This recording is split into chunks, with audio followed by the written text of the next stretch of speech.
another late night of fake news. We got some real freaky news for you guys tonight. We found this freaky video of Travis Kelsey with his ex Kayla, and it seems like they was getting a freak on. Was they getting a freak on? We about to find out, chat. Travis Kelsey begs ex Kayla Nicole to get off your phone in resurfaced video after Taylor Swift's Opalite diss.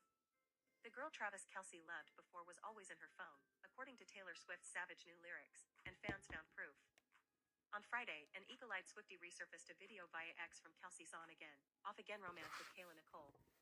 The couple, who were together between 2017 and 2022, bickered during a date night in the throwback footage.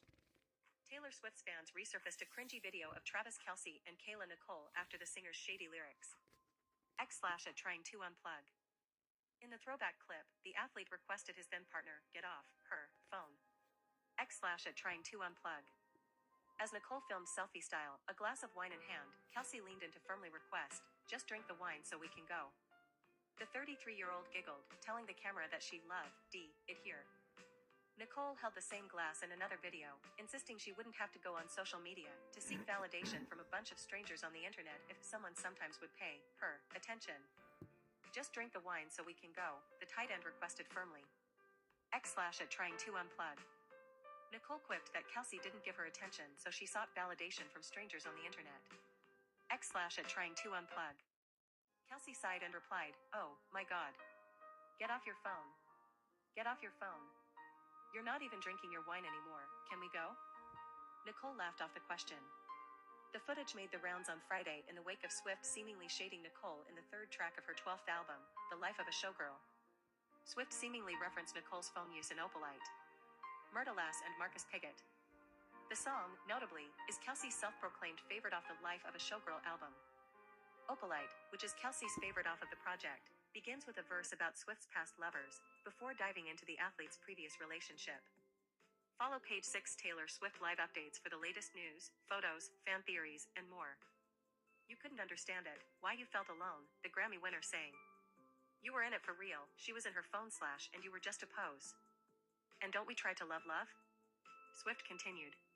"We give it all we got / you finally left the table / and what a simple thought / you're starving till you're not. You were in it for real, she was in her phone," the pop star sang. Instagram /at I am Kayla Nicole.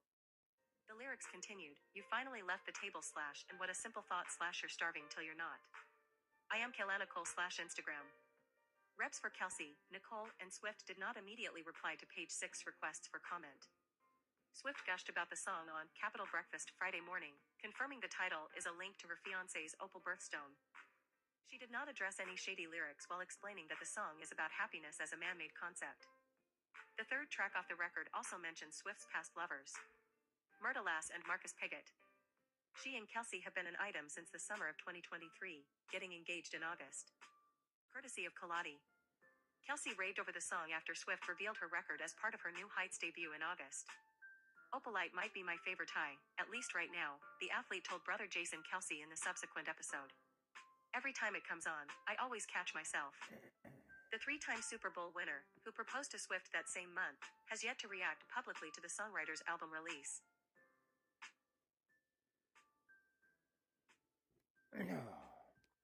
Now we about to get into what's going on with Diddy today, because Diddy has been going crazy all day, and everybody wants to know what's going on with Diddy, because Diddy's out here wilding out, and if you ain't wilding out with Diddy, then who are you? I don't know. You might not be human, bro.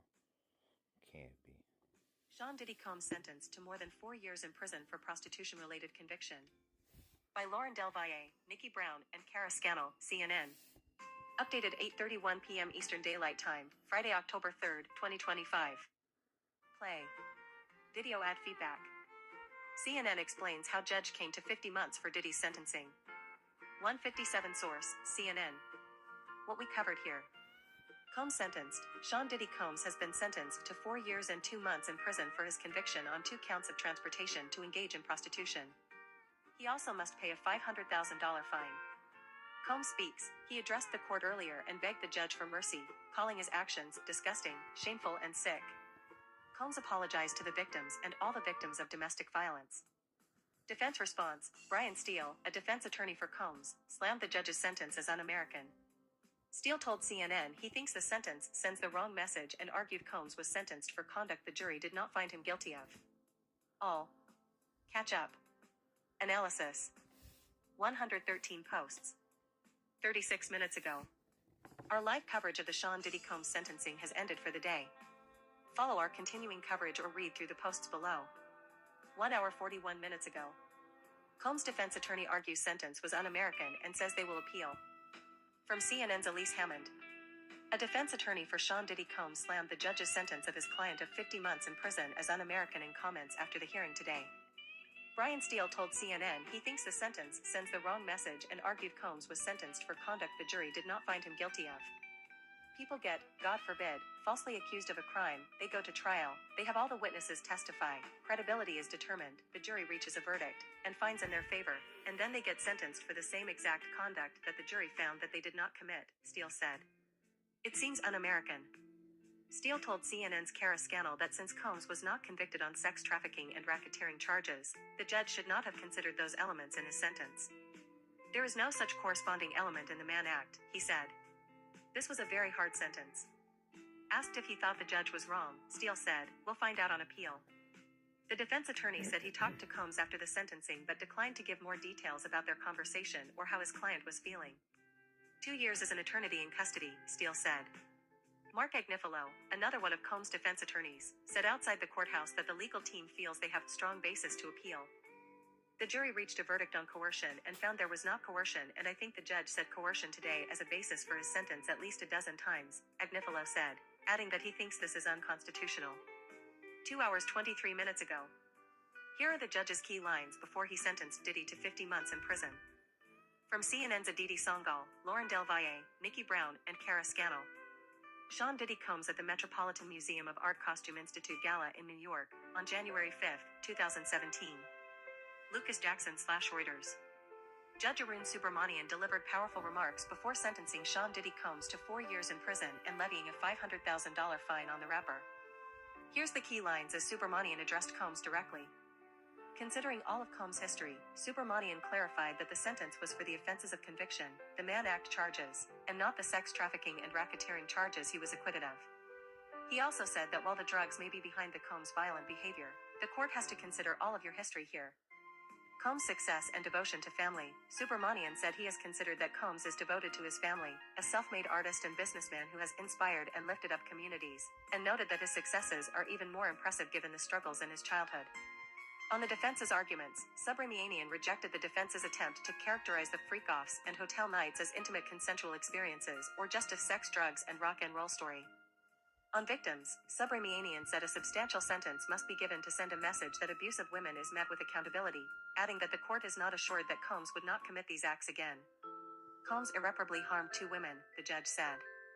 Subramanian also thanked the witnesses and victims for coming forward and telling the world what happened. Other notable developments from the afternoon. After lunch, there were short statements from a reverend and a re-entry program head. The defense wrapped its statement, followed by a short rebuttal from prosecution, who pointed that only one of the 5 defense attorneys today mentioned the victims. Then Combs addressed the court, using similar material from the letter he wrote to the judge yesterday. 3 hours 43 minutes ago. Attorney says he hopes Combs' sentence encourages victims who are suffering in silence to come forward. Eric Feudali, a lawyer who represents others who have filed lawsuit against Sean Diddy Combs, said he hopes today's sentencing encourages other victims to come forward. I appreciate the judge's focus on the victims and devastation Mr. Combs inflicted on their lives, he said in a statement. I hope the fact that someone as notorious, wealthy, famous as Mr. Combs will be spending years in prison for his crimes will encourage other victims who are suffering in silence to come forward and confront their abuser, no matter how powerful he may appear. 4 hours 10 minutes ago. Cassie Ventura's attorney says nothing can undo the trauma caused by Combs. Cassie Ventura in Cannes, France on May 22, 2012. Lionel Serrano/AP. Doug Wigdor, Cassie Ventura's attorney, released the following statement. While nothing can undo the trauma caused by Sean Diddy Combs, the sentence imposed today recognizes the impact of the serious offenses he committed. We are confident that with the support of her family and friends, Ms. Ventura will continue healing knowing that her bravery and fortitude have been an inspiration to so many. 4 hours 16 minutes ago. Combs' sentencing hearing has ended. The sentencing hearing for Sean Diddy Combs has ended. 4 hours 8 minutes ago. Judge to Combs, you have a universe of people who love you. Sean Diddy Combs becomes emotional as his children go to the podium to make impact statements during his court sentencing on Friday. Jane Rosenberg/Reuters. After handing down the sentence, Judge Arun Subramanian addressed Sean Diddy Combs directly, saying he knows Combs is likely in a dark place right now, but that he and his family would get through it. There is a light at the end of the tunnel, the judge said. These letters, all those letters that I saw, show that you have a universe of people who love you, the judge said, referencing several letters from Combs' mother, sister, children, and friends. Let them lift you up now, just like you've lifted them up for so many years. In closing, the judge told Combs, you will have a chance to show your children and the world what real accountability and healing look like. 4 hours 16 minutes ago. Judge thanks victims for coming forward. Judge Arun Subramanian said Cassie Ventura and Jane have been through abuse and trauma that most of us cannot imagine. Subramanian thanked the victims for coming forward and said, I want to say first we heard you. To Ms. Ventura, Jane, and the other victims here who came forward, I can only say, your families are proud of you and your children, when they're old enough will be proud of you, and I am proud of you for telling the world what really happened, Subramanian said. You were speaking to the millions of women out there who have been victims but feel invisible and powerless and had to suffer in silence, he said. You told those women and the world that violence behind closed doors doesn't have to stay hidden forever. The number of people who you reached is incalculable. 4 hours 24 minutes ago. Judge also imposes $500,000 fine on Combs. In addition to the prison time, Judge Arun Subramanian also imposed a $500,000 fine against Sean Diddy Combs. That's the maximum fine he can order. Subramanian noted this was an upward variation from the guidelines, but said he was taking into account Combs' immense resources, which enabled his crimes. 3 hours 32 minutes ago. Judge says Combs' sentence is hard time. Law enforcement officers stand guard outside the court after Sean Diddy Combs was sentenced to more than 4 years in prison on Friday. Gina Moon/Reuters. Judge Arun Subramanian says Sean Diddy Combs' sentence is hard time away from his family, but also notes Combs will have a life after prison. This is a serious sentence that reflects the gravity of your crimes and conduct, Subramanian said. 4 hours 9 minutes ago. Just Diane, Sean Diddy Combs sentenced to just over 4 years in prison. From Lauren Del Valle, Nikki Brown, Kara Scannell, and Elizabeth Wagmeister. Sean Diddy Combs at the Billboard Music Awards on May 15, 2022, in Las Vegas. Jordan Strauss/AP. Sean Diddy Combs has been sentenced to 50 months, or just over 4 years, in prison for his conviction on 2 counts of transportation to engage in prostitution. Federal District Judge Arun Subramanian announced the decision Friday, saying a substantial sentence must be given to send a message to abusers and victims alike that abuse against women is met with real accountability. The judge noted that this is hard time away from Combs' family, but also noting Combs will have a life after prison. The judge said outpatient treatment and mental health programs were warranted. Subramanian also ordered Combs to serve 5 years of supervised release. Combs' lawyers had argued he should be released almost immediately, asking the judge to sentence him to no more than 14 months including time served. Prosecutors said he should have faced more than 11 years in prison. Combs was found guilty of 2 counts of transporting individuals for prostitution in July but was acquitted of more serious sex trafficking and racketeering charges that could have led to a life sentence. This post has been updated with additional details. 4 hours 30 minutes ago. Judge questions Diddy's claims of remorse. Judge Arun Subramanian said what strikes him about Sean Diddy Combs' claim that he is remorseful and won't do it again is that Combs assaulted Jane in June 2024 even after authorities executed search warrants. The Intercontinental Hotel video was released and Combs gave a similar apology on Instagram.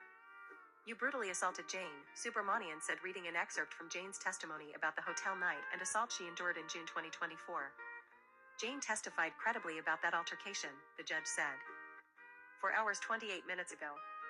Everything the judge says in today's ruling will be scrutinized by an appellate court, analyst says. From CNN's Aditi Sangal. Judge Arun Subramanian, the prosecution and defense are all building a record with today's sentencing as it is likely that Sean Diddy Combs will appeal his charges, CNN legal analyst and anchor Laura Coates says. Every single thing the judge says, from the minutiae of his rulings to the grand statements about credibility, will be scrutinized by an appellate court, Coates explained. The lawyers are well aware of it, and so is the judge, she added.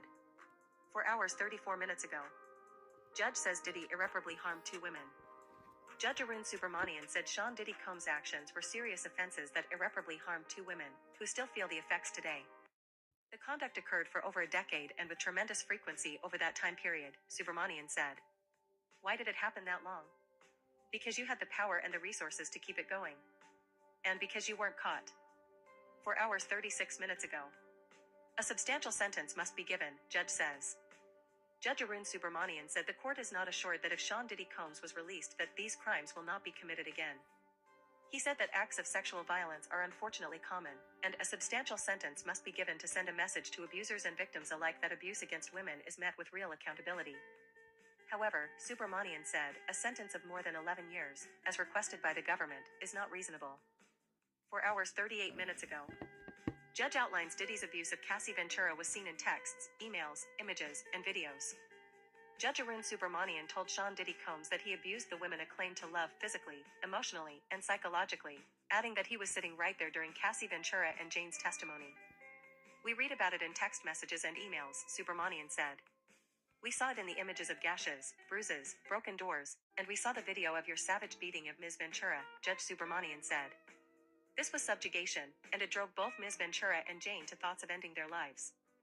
That is the reality of what happened. 4 hours ago. Combs abused victims physically, emotionally, and psychologically, judge says. In this courtroom sketch, Sean Diddy Combs reacts as he makes a statement during his sentencing on Friday. Elizabeth Williams/AP. The judge also said there's no question that Sean Diddy Combs is devoted to his family.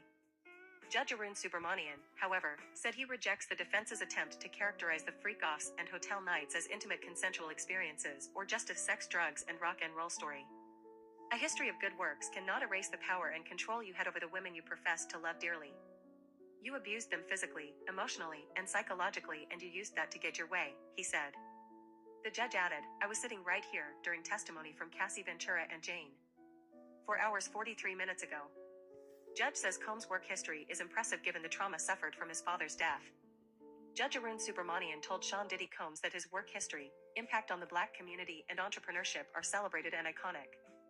That's especially impressive given the early violent death of your father and the trauma that must have left, Subramanian said. 4 hours 7 minutes ago. Judge to Combs, the court has to consider all of your history here. The drugs may have exacerbated your erratic and violent behavior over the years. However, the court has to consider all of your history here, Judge Arun Subramanian told Sean Diddy Combs. 4 hours 47 minutes ago. Judge says he's considered the fact that Combs inspired and lifted up communities. Judge Arun Subramanian said he has considered the fact that Sean Diddy Combs is a self-made artist and businessman who has inspired and lifted up communities, and noted that his work and impact are celebrated and iconic. He said Combs' successes are even more impressive given the struggles in his childhood. 4 hours 49 minutes ago. Judge begins addressing Combs. Judge Arun Subramanian is addressing Sean Diddy Combs directly now. He says wants to start by making clear that Combs being sentenced for the offenses of conviction, the Mann Act charges, and not the sex trafficking and racketeering charges he was acquitted of. 4 hours 57 minutes ago. Combs finishes his address to the judge. Sean Diddy Combs has finished his address to Judge Arun Subramanian, who adjourned for a 5-minute break. 4 hours 41 minutes ago. Combs, I take full accountability and responsibility. Sean Diddy Combs sits with his lawyers Brian Steele and Alexander Shapiro during a court sentencing on Friday. Jane Rosenberg/Reuters. Sean Diddy Combs, addressing the judge before his sentencing, said, I don't take lightly my Mann Act conviction. The charges Combs was convicted of, 2 counts of transportation to engage in prostitution, stem from the federal Mann Act, which criminalizes transporting people across state lines for prostitution. I understand the severity of it, and I'm having to deal with the consequences. And I take full accountability and responsibility, Combs said. Now, I know, the prosecution wants you to make an example of me. I just want you to think about making an example of what a person can do if they get another chance. If you give me another chance, I won't let you down. And the evidence of that is those beautiful children that got up there and spoke for me. He took a moment to thank his children, who spoke on his behalf in today's proceedings. I would never, ever, ever jeopardize being in this situation again, being away from my family that needs me. That's my deterrence, he said. 4 hours 59 minutes ago. Combs thanks jury for his not guilty verdicts. While addressing the judge, Sean Diddy Combs thanked the jury that sat through his 2-month trial. Your Honor gave me the confidence to believe in the jury and to believe I didn't have to testify, Combs said. The jury came and sacrificed their time in the summer. They sacrificed time with their children, and I thank them for the not guilty verdicts. 5 hours 2 minutes ago. I don't have nobody to blame but myself, Combs tells judge. Sean Diddy Combs is continuing to address the judge. I ask your honor for the chance to be a father again. I ask your honor for the chance to be a son again. I ask your honor for the chance to be a leader in my community again. I ask your honor for a chance to get the help that I desperately need to become a better person because I don't want to let God down. I don't want to let my family down, he said. Combs went on to say that he's learned his lesson and will fully comply with whatever conditions the court imposes. I don't have nobody to blame but myself. I know I'll never put my hands on another person again. I know that I've learned my lesson. I'm willing to comply with any conditions the court puts upon me. Given a chance, when we talk about the possibility of me sharing my story, it's not just a scheme to try to get less time. It's that this story is real. This story is tragic, he said. 4 hours 44 minutes ago. Combs begs judge for mercy. In this courtroom sketch, Lila Combs, left center, makes a statement surrounded by family as Sean Diddy Combs, right, reacts. Elizabeth Williams/AP. Addressing the judge today, Sean Diddy Combs said, "People can change. I know I've changed." He said sometimes life events change your trajectory. Sometimes no matter who you were before you get so shaken, it just changes your trajectory. It just changes you and it changes you for the better. Sometimes you have to go through life experiences, he said. These are not excuses, Combs said. I can't change the past, but I can change the future. I ask your honor for mercy, Combs said. I beg your honor for mercy. 5 hours 6 minutes ago. Combs, I'm not this bad person. I'm sorry to my community for letting y'all down. Addressing his mother in court, Sean Diddy Combs said, "You taught me better. You raised me better. I know to whom so much is given, so much is expected. I failed my community." He did this during his address to the judge, who will sentence him. Growing up as a kid, I just wanted to be a shining example of what we could do, Combs said. I say we, as people of color, that we could own our own businesses, take care of our own communities, raise our own children, solve our own problems, create our own wealth, take care of our own problems. That was my mission. I got lost. I'm not this bad person. I'm sorry to my community for letting y'all down.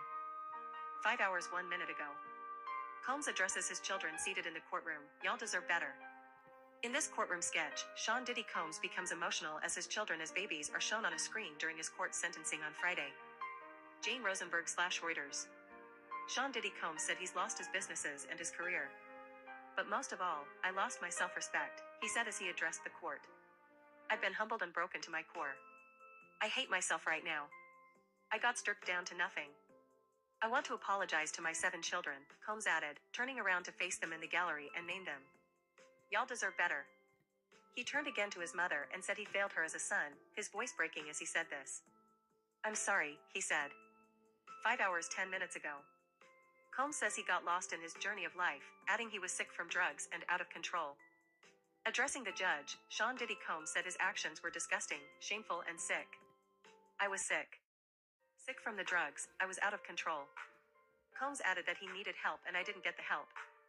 Because of that I can make no excuse, and I can really make no excuse because I knew better. My mother raised me better. I was taught better. My faith taught me better. I got lost in my journey of life. I'm not this larger-than-life person. I'm just a human being, Combs said. I've been trying my best, Combs said. I got lost in excess, I got lost in my ego. Because of my decisions, I lost my freedom, I lost the opportunity to effectively raise my children and be there for my mother. 5 hours 13 minutes ago. Combs says he apologizes to all the victims of domestic violence. In his address to the judge, Sean Diddy Combs also has said he wants to personally apologize to all the victims of domestic violence, because I know that video, that disgusting, despicable video, it's triggered a lot of people all around the world. Domestic violence will always be a heavy burden that I will have to forever carry, Combs said. 5 hours 13 minutes ago. Combs, I want to personally apologize again to Cassie Ventura. Cassie Ventura and Sean Diddy Combs seen at the Clive Davis party on the eve of the 60th Annual Grammy Awards on January 28, 2018, in New York. Jewel Samad/AFP, Getty Images. One of the hardest things that I've had to handle is having to be quiet. Not being able to express how sorry I am for my actions, Sean Diddy Combs said in his statement to the court. I want to personally apologize again to Cassie Ventura for any harm or hurt that I've caused her, emotionally or physically, he said. Combs went on, I would like to apologize to her family. I'm so sorry. I would also like to apologize to Jane. I didn't mean to hurt you. I'm sorry that I brought you into my mess. 5 hours 18 minutes ago. Combs begins addressing judge. Sean Diddy Combs has started his address to the judge. I want to thank you for giving me the chance to finally speak up for myself. Combs, wearing glasses looking over papers, began after looking over his papers and taking an audible exhale. 5 hours 31 minutes ago. Only one of the 5 defense attorneys mentioned Combs' alleged victims in their presentations, prosecutor says. Prosecutor Christy Slavic said in the 5 speeches from Sean Diddy Combs' attorneys, only one of them mentioned Combs' alleged victims. Defense attorney Brian Steele spoke at length about how Cassie wanted it, Slavic said. That's untrue and it's offensive. Slavic has now finished her rebuttal, and the defense asked for a short break. Combs is expected to address the court when the hearing is back in session. 5 hours 31 minutes ago. Prosecutor, the defendant is a master puppeteer of his own image. In her rebuttal, prosecutor Christy Slavic addressed surveillance video of Sean Diddy Combs physically assaulting his former girlfriend Cassandra Cassie Ventura at the Intercontinental Hotel in California in 2016. That surveillance video may not have the production value of Combs' video played in court earlier Friday, but it shows what he does when he doesn't know the cameras are rolling, Slavic said. The defendant is a master puppeteer of his own image. He uses his wealth and power to portray a very specific image to the world, but that image is incomplete and misleading. 5 hours 38 minutes ago. Prosecutor says Combs exploited and controlled his victims. In her rebuttal, prosecutor Christy Slavic addressed the defense's argument that Sean Diddy Combs wasn't a pimp and he didn't financially profit off the sex acts. Really, what are pimps? Pimps exploit and control their victims. That's what the defendant did here, she said. 5 hours 43 minutes ago. Prosecution is giving its rebuttal now, and Combs will speak afterward. Defense attorney Mark Agnifilo has finished speaking, and prosecutor Christy Slavic is giving her rebuttal now. Sean Diddy Combs will address the court next. 5 hours 21 minutes ago. Combs needs meaningful mental health treatment, defense attorney says. Sean Diddy Combs seen on July 25, 2023, in Fort Lauderdale, Florida. Hector Vivas/Getty Images. Sean Diddy Combs needs meaningful mental health treatment, domestic violence treatment and admittance to a drug program, defense attorney Mark Agnifilo said. I'm not asking for a light sentence. I'm asking to get to the root problem, and the root problem is his mental health, Agnifilo said. The defense is asking the judge to sentence Combs to 14 months, which essentially is time already served. 5 hours 46 minutes ago. Asking for Combs' release is a lot, but he's been punished, defense attorney says. Defense attorney Mark Agnifilo has told the judge that Sean Diddy Combs already has been published significantly. I know it's a lot to ask that Your Honor release him, but he's been punished in maybe one of the most public ways, Agnifilo said. The publicity that the case generated will be a form of general deterrence, Agnifilo said. Everybody knows what happened to Sean Combs, and what happened to Sean Combs is just immensely destructive in every way. The defense is asking the judge to sentence Combs to 14 months, which essentially is time already served. 5 hours 50 minutes ago. Defense asks that Combs get the last word in court before judge hands down sentence. Defense attorney Mark Agnifilo laid out how he wants the rest of this hearing to play out.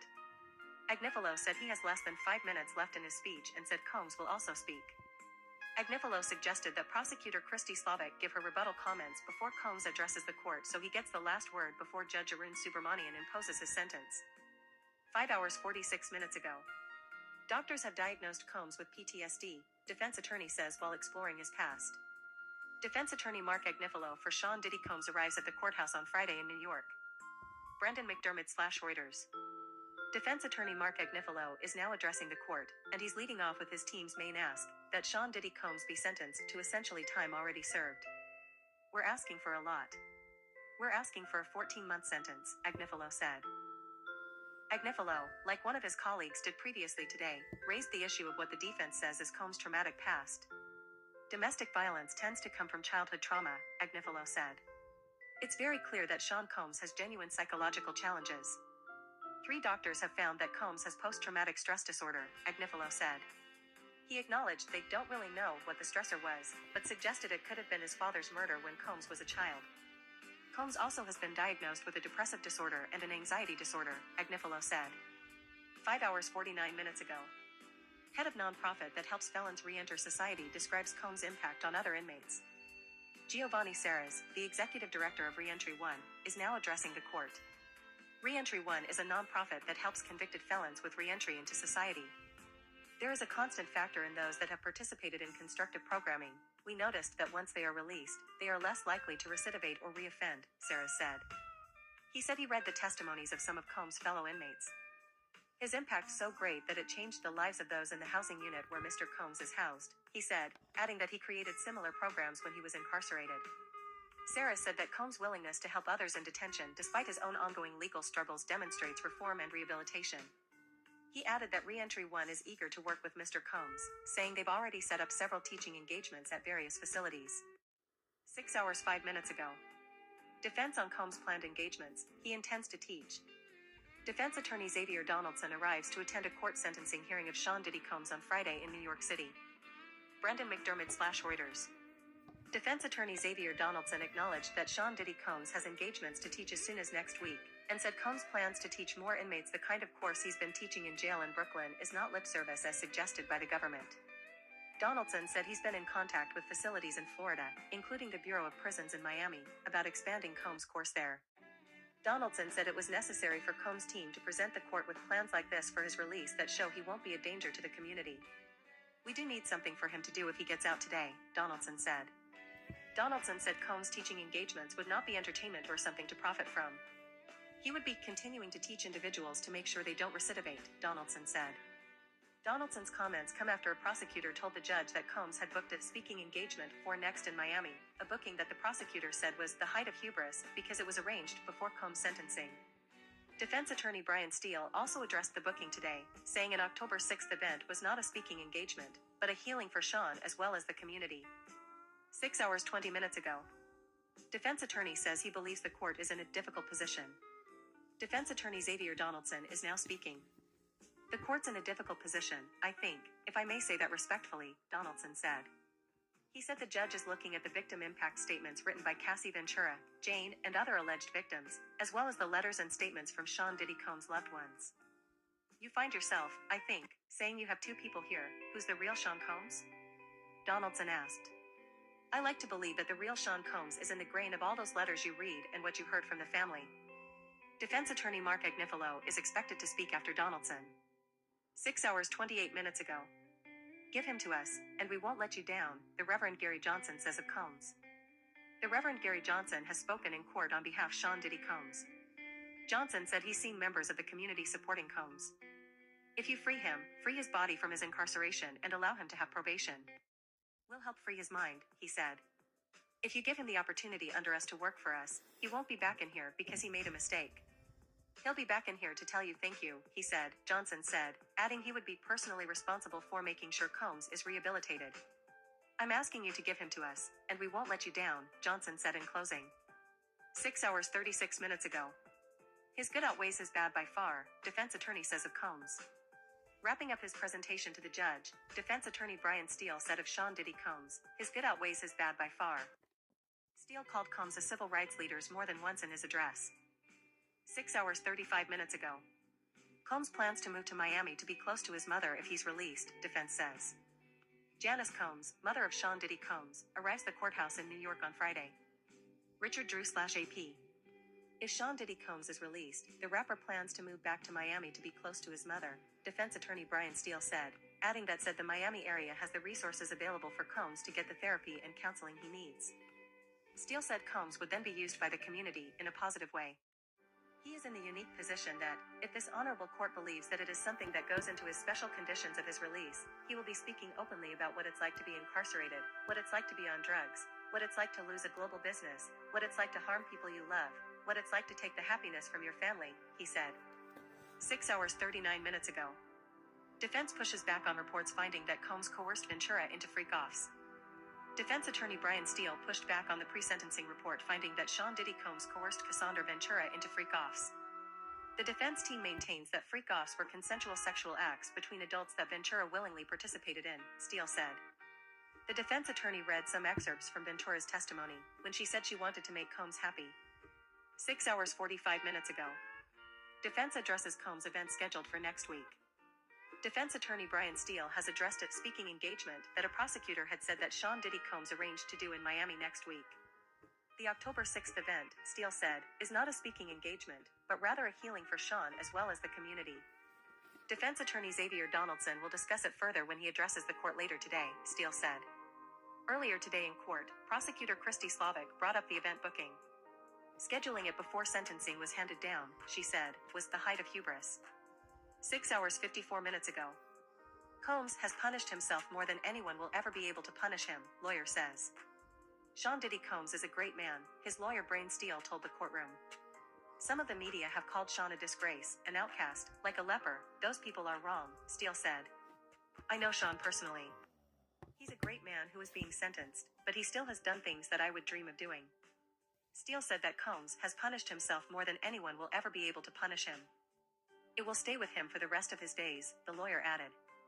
Steele said Combs' loved ones all say that off the drugs, he is a different person. The drugs affected his thinking. 6 hours 57 minutes ago. I don't know who would trade places with Sean Combs, attorney says, citing cash and lawsuit problems. Sean Diddy Combs' businesses are gone, and so is his money, defense attorney Brian Steele told the judge. Combs is fighting hundreds of lawsuits, most of which are frivolous, Steele said. But Combs still has to pay attorneys to fight the lawsuits, Steele said. Sean doesn't care about the money.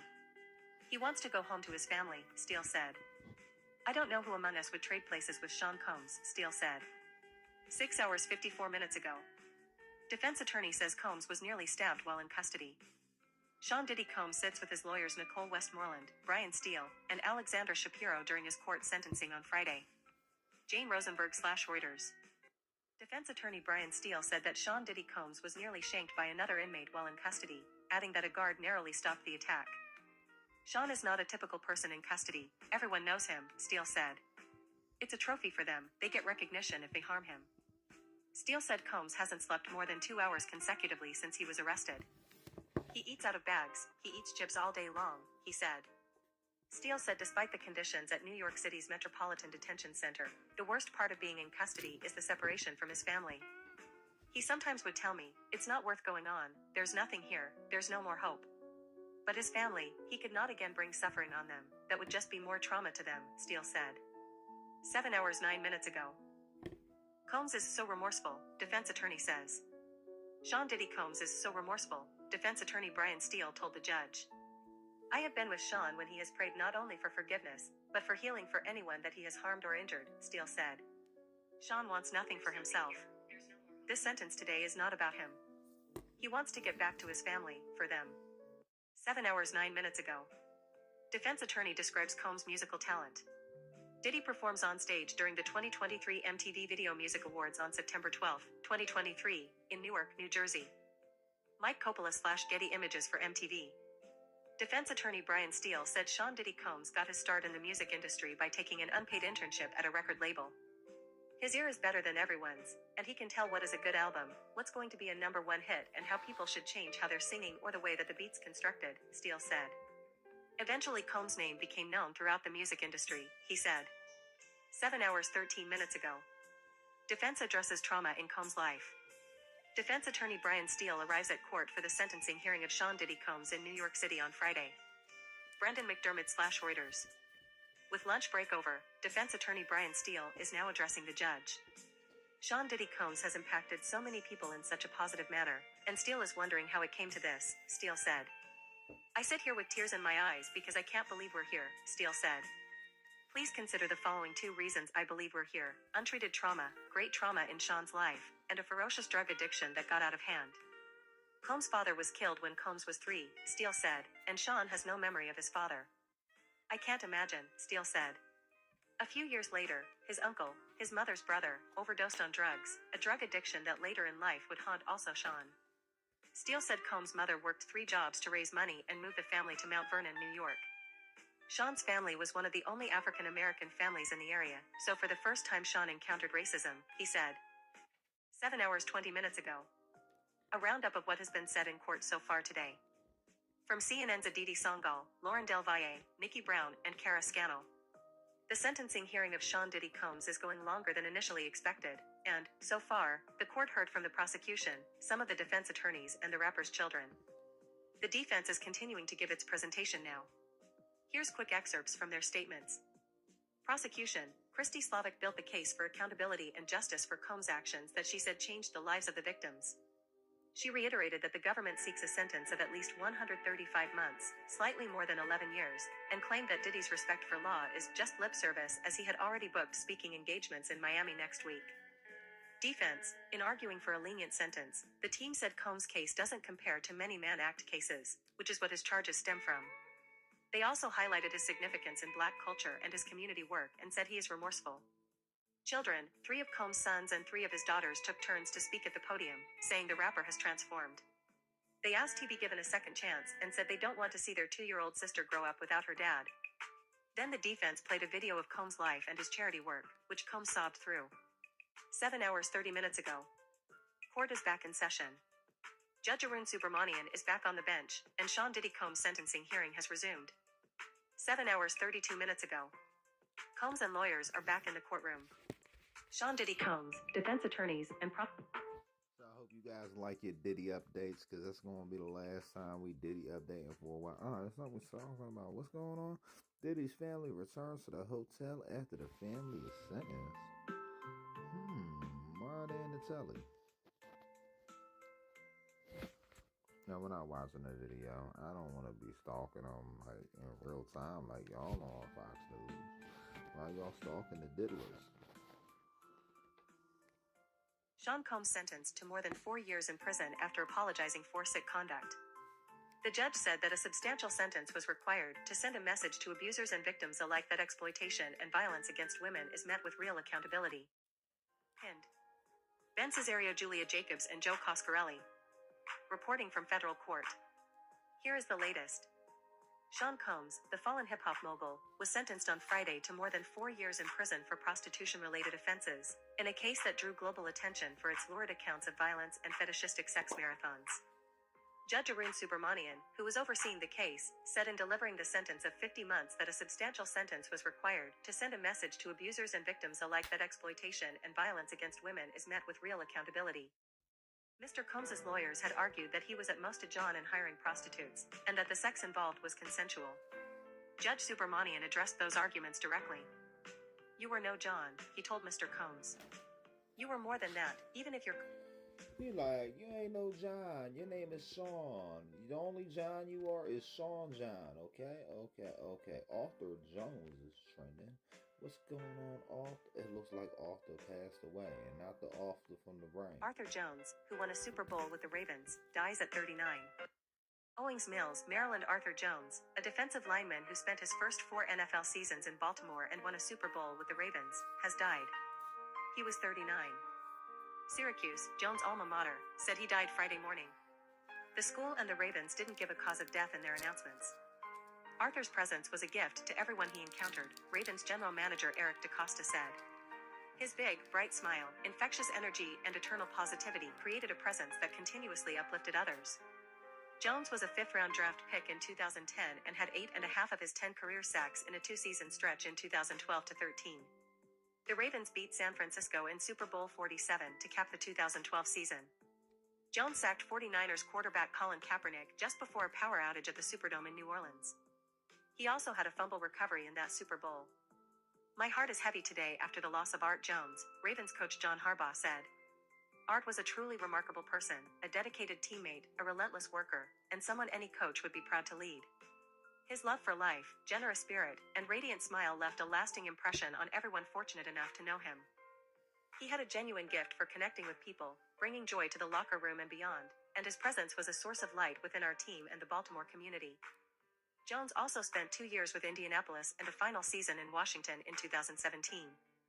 Jones played for Syracuse and was the older brother of former UFC heavyweight champion John Jones and former Syracuse and NFL defensive end Chandler Jones, a 4-time Pro Bowler who won a Super Bowl in New England. Jones had 38.5 tackles for loss at Syracuse, a school record for an interior defensive lineman. He was a first-team All-Big East selection each of his final 2 seasons. Arthur Jones was a tremendous player and even better person, Syracuse athletic director John Wildhack said. "We were fortunate that Arthur continued to support our football program after his playing career. He impacted many of our student athletes, always with a smile and uplifting message." Message. So we're off of that. Rest in peace, Arthur Jones. Taylor Swift is also trending. What's going on, Taylor? What are you doing now? Okay. Taylor Swift's fairy tale is over. The singer has everything she ever wanted. Her new album suggests that it's all sort of a drag. Subscribe to Listen 1.0x. Listen to more stories on the Noah app. She doesn't sound like she's having fun. She has the team captain, the cushion-cut diamond, the fans who will shell out for yet another branded cardigan, but Taylor Swift's the life of a showgirl, and the life it seems to portray, is a charmless chore. Swift spends her 12th album pondering familiar bummers, rivalries, regrets, the countdown clock of her own mortality. What's new, narratively, is her football player fiancé and the happily ever after he represents. But she can't quite convince herself, or the listener, that she's getting what she's always said she wants. She's become too cynical to sell a fairy tale. Theoretically, this is an interesting place for Swift, that ever-striving Sagittarius, to be, at the end of a checklist of goals and still unsatisfied. Her Economy's Quaking Eras tour flaunted the power earned by years of hard work. Her engagement to Travis Kelce appeared to fulfill the romantic quest she has long sung about. Success certainly puts her under no obligation to fake a smile and hide her anxieties. Unfortunately, showgirl is the sound of an overworked and overexposed entertainer reaching the mountaintop to find something worse than disappointment, burnout.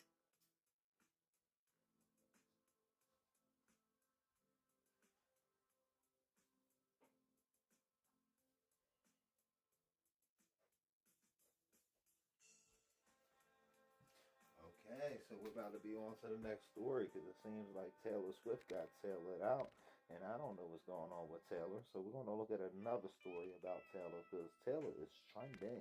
5 takeaways from Taylor Swift's Showgirl movie.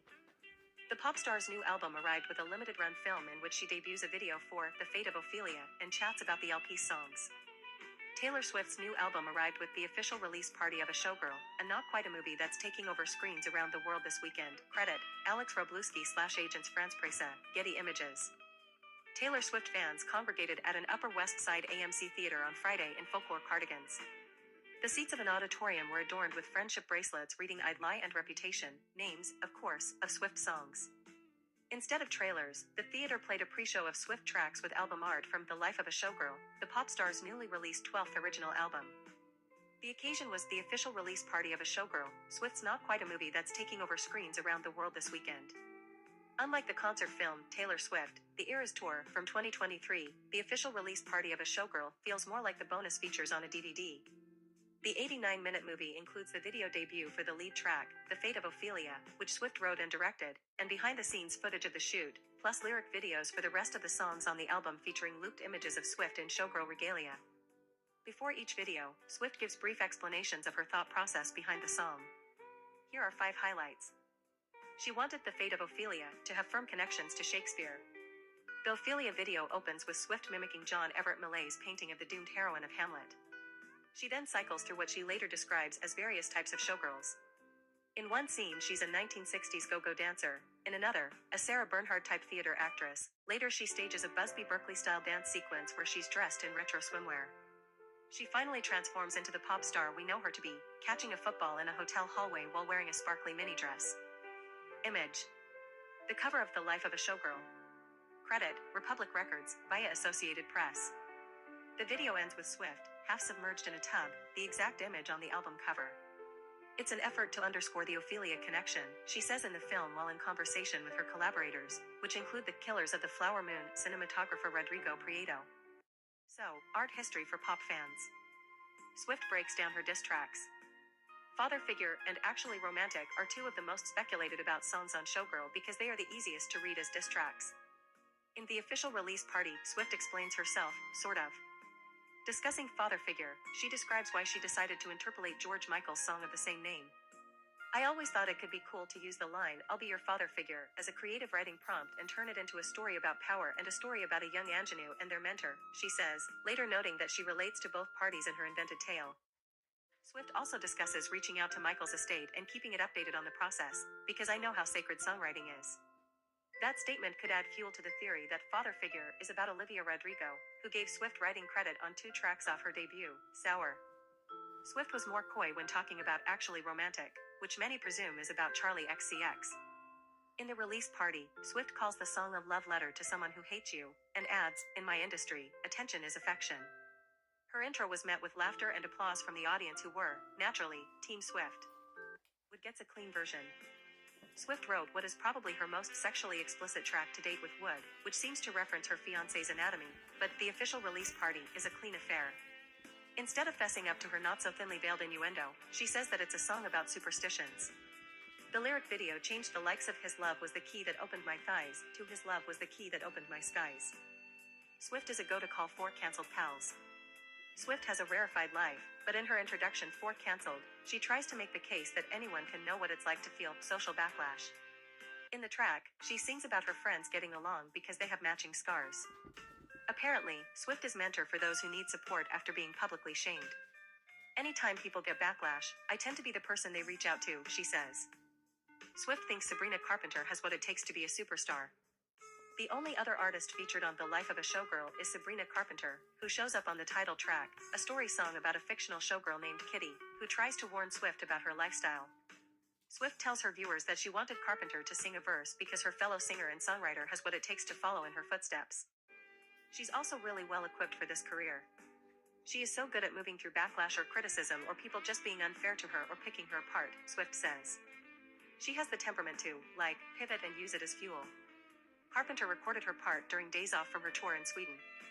And that is a showgirl for you, Swift announces, beaming.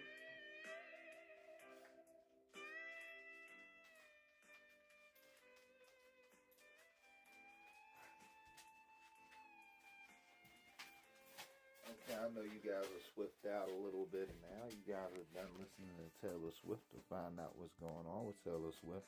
So we on to the next news story, the ruined friendship of Taylor Swift. Taylor Swift is crashing out and ruining friendships. Will you be like her? I don't know. Blake Lively reacts to Taylor Swift's Life of a Showgirl album release. Blake Lively showed her support for Taylor Swift's latest album, The Life of a Showgirl, despite rumors the two had been taking a friendship break amid Blake's legal troubles. "Did you grow boss too close to the sun? / did they catch you having far too much fun?" she sang on the pre-chorus. "Come with me, when they see us, they'll run / something wicked this way comes." And as Taylor added in the chorus, "I like em cloaked in Gucci and in scandal / like my whiskey sour / and poison thorny flowers," she sings on the track. "Welcome to my underworld / where it gets quite dark / at least you know exactly who your friends are." Steph Chambers / Getty Images. Fans were quick to point out that many of the references in Canceled match up with Blake, whose children with Ryan Reynolds, James, 10, Inez, 8, Betty, 5, and Olin, 2, Taylor has name-checked on previous albums. "Girl was the face of Gucci," one fan wrote on X, pointing out Blake's relationship with the brand and also referencing her Betty Buzz liquor, adding, "Did the Flower movie and had her own brand of sours. Might as well name drop Come On Now." However, Taylor hasn't shared who she wrote Canceled about, and it seems unlikely to be about the It Ends With Us legal saga, seeing as she wrote The Life of a Showgirl during her Eras tour, which wrapped in December 2024, a couple weeks before Blake first accused her director of sexual harassment, a claim he's denied. Matt Winkelmeyer / Getty Images for the Recording Academy. As Taylor explained during an Amazon Music intro to Canceled, the takeaway is really about how she sees people differently having gone through her own public scandals. "Having had my own experiences with mass judgment and being at the center of many dramatic, sort of scandalous moments in my career," the Grammy winner shared, "it makes me move through the world a little bit differently, and when other people go through it, find yourself thinking about how they're probably going to get smarter because of this. If they can get through it, if they can be tough enough, they can actually learn some things through this process." As she added, she doesn't naturally cast people aside just because other people decide they don't like them. "I make my own decisions about people," Taylor continued, "based on how they treat me within my life and their actions." To decode more lyrics from The Life of a Showgirl, keep reading. Myrtlass and Marcus Pigott. 1. The Fate of Ophelia. The opening song on Taylor Swift's The Life of a Showgirl references the character Ophelia from William Shakespeare's Hamlet, who faces a tragic fate. According to the song's lyrics, Taylor might have drowned in the melancholy if she hadn't been saved by her true love. "I heard you calling / on the megaphone," Taylor sings. "You wanna see me all alone." The lyrics appear to be a nod to Travis Kelce calling Taylor out on his New Heights podcast for not meeting him at her Eras tour, which is how their romance began. "I swore loyalty to me, myself, and I," the lyrics continue. "Right before you lit my sky up." Before meeting Travis, Taylor was fresh off a breakup from Maddie Healy, having declared herself one of the independent girlies in July 2023. But after Travis went to her concert in Kansas City that same month, sparks began to fly. Now, Taylor's fiancé is even in on her Easter egg game, teasing "The Fate of Ophelia" lyrics on Instagram back in July. "Had some adventures this off-season," he captioned pics with Taylor, adding, "Kept it, 100. How does that connect to Taylor's song?" Well, as the lyrics go, you dug me out of my grave and saved my heart from the fate of Ophelia / Keep It 100. Silver Screen Collection / Getty Images. 2. Elizabeth Taylor. Taylor gives a nod to another famous showgirl, the late Elizabeth Taylor, in the second song on the album, even naming Elizabeth's favorite places, Paris Plaza Athenee as well as Los Angeles's Musso and Frank's. In the lyrics, Taylor also draws parallels between her and the Cleopatra actress. Like Taylor today, Elizabeth often made headlines for everything from her love life to her dazzling outfits. But, as Taylor notes in her song, oftentimes it doesn't feel so glamorous to be me. Myrtleass and Marcus Pigott. 3. Opalite. In Upbeat Opalite, which Travis previously revealed as his favorite showgirl song, Taylor references their love story. After weathering her fair share of lightning strikes in relationships, now Taylor's sky is calm, it's Opalite, with Travis. I had written down the word opalite because I learned that it's actually a man-made opal, she revealed on Capitol Radio. Travis' birthstone is opal, so that I've always fixed on that, I've always loved that stone. As for the meaning behind the synthetic glass gemstone, I thought it was a cool metaphor that it's a man-made opal and happiness can also be man-made, too.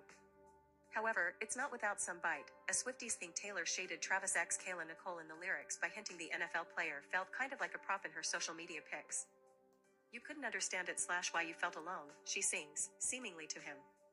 You were in it for real / she was in her phone.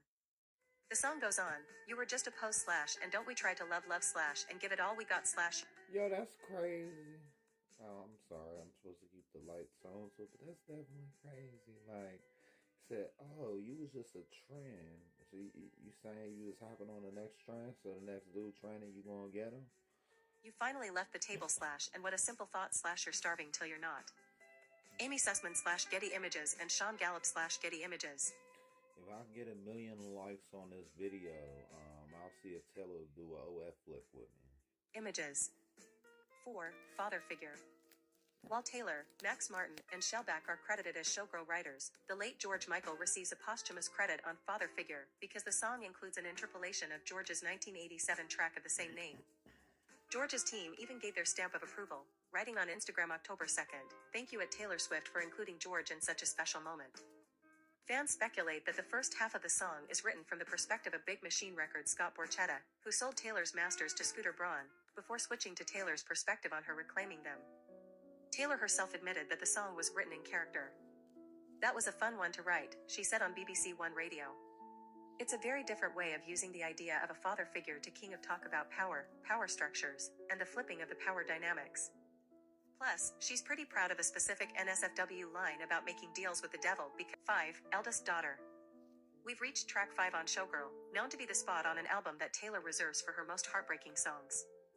In Eldest Daughter, Taylor, who Andrea Swift and Scott Swift welcomed before also becoming parents to Austin Swift, sings about navigating all of life's high. So you saying Swift is their real name? Swift is their surname? I thought that was like a stage name. Highs and lows, but always sticking with the ones she loves. "'Cause I'm not a bad bitch / and this isn't savage / and I'm never gonna let you down," the lyrics note. "I'm never gonna leave you out / so many traitors / smooth operators / but I'm never gonna break that vow." Taylor Hill. Why is you coming at? If you hear this, shots fired. Shots fired. You know what shots she fired, but the thing is, this goofy bitch gonna get ignored. /TAS23 / Getty Images for TAS Rights Management. 6. Ruin the Friendship. Track 6 on Showgirl tells a story of regret over a romance that didn't quite get off the ground. The lyrics are filled with nostalgia, have fun, it's prom / wilted corsage dangles from my wrist / over his shoulder I catch a glimpse / and see you looking at me / and it was not an invitation / but as the 50 Cent song played / should have kissed you anyway. So as a 50 Cent song played? Okay, Taylor. Taylor is really out there right now. I don't know what's going on with Taylor, but I know Taylor Swift is like 3 of the 5 trend. That is crazy, chat. That is crazy. I've never said Taylor Swift so much in my life. What's going on with this on NPR? Let's see what NPR has to say, and then we'll go to NY Times. If y'all like it, I love it. 8 takeaways from Taylor Swift's new album, The Life of a Showgirl. Yoga pants. Taylor Swift created her 12th studio album, The Life of a Showgirl, as she was touring her discography around the world and falling in love with her now fiancé, Travis Kelce, all under an incredibly bright spotlight. When she announced its release on a widely watched August episode of Kelsey's New Heights podcast, she promised a peek into everything that was going on behind the curtain during her grueling, record-breaking, 21-month Eras tour. "This album isn't really about what happened to me on stage, it's about what I was going through off stage," Swift said.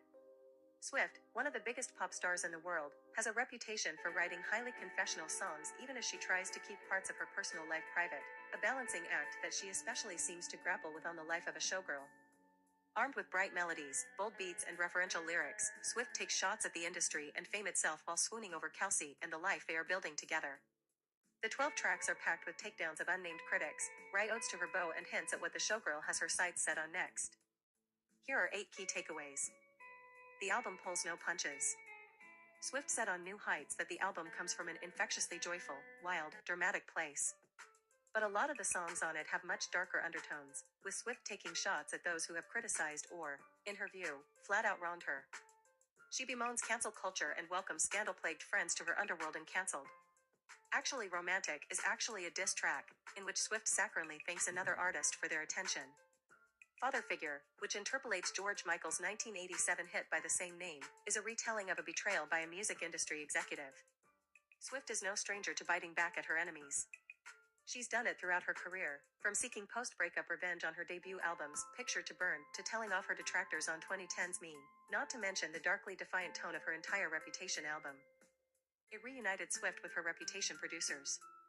Swift flew back and forth to Sweden during the European leg of her tour to create The Life of a Showgirl with Max Martin and Shellback, whom she previously worked with on 2012's Red, 2014's 1989 and 2017's Reputation.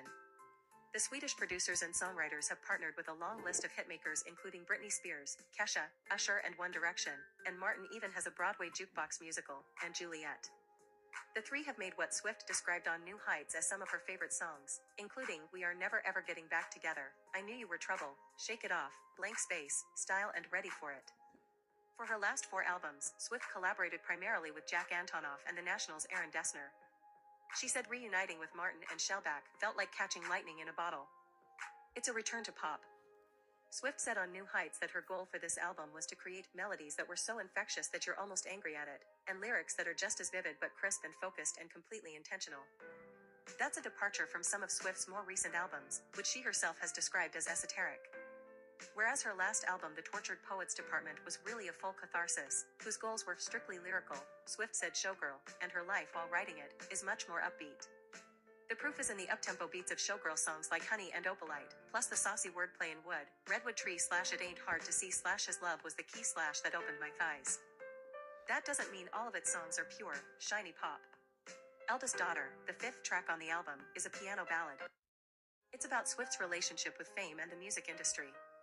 Swift has grown up in the spotlight, releasing her first album as a teenager in 2006 and often writing about the music industry itself.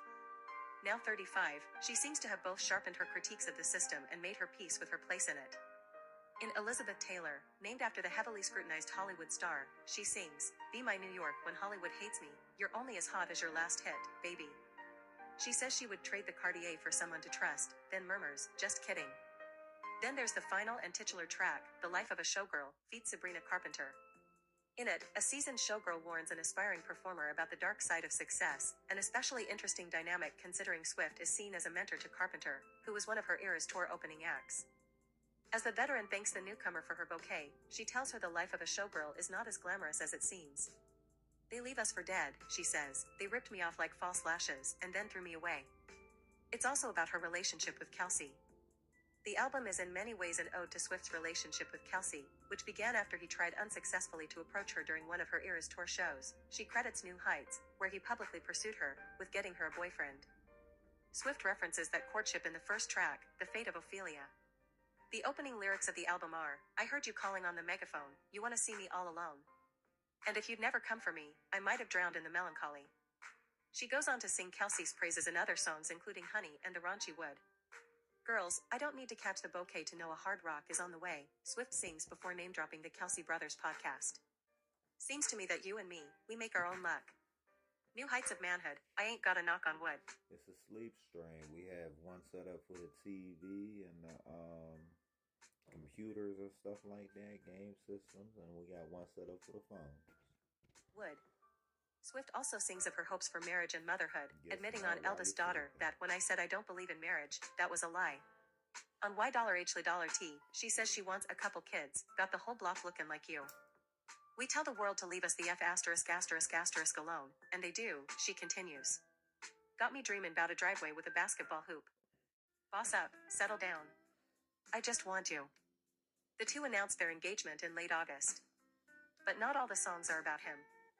One of the album's love songs, Ruin the Friendship, is clearly not about Kelsey, if its hometown references to Nashville and Second Period are any indication. Its lyrics suggest it's about Swift's romantic regrets, should have kissed you anyway, with a school crush who has since died, news delivered by her best friend Abigail, who was famously referenced in 15 on Swift's 2008 Fearless album. Elsewhere, the track Actually Romantic, which looks at first glance like it would be a love song, is actually addressed to a Swift hater. Fans are speculating the song is about fellow musician Charlie XCX, whose song Sympathy is a Knife from last year's album Brat was rumored to be about Swift. On that song, Charlie sings about a girl who makes her feel insecure, don't want to see her backstage at my boyfriend's show. I hope they break up quick.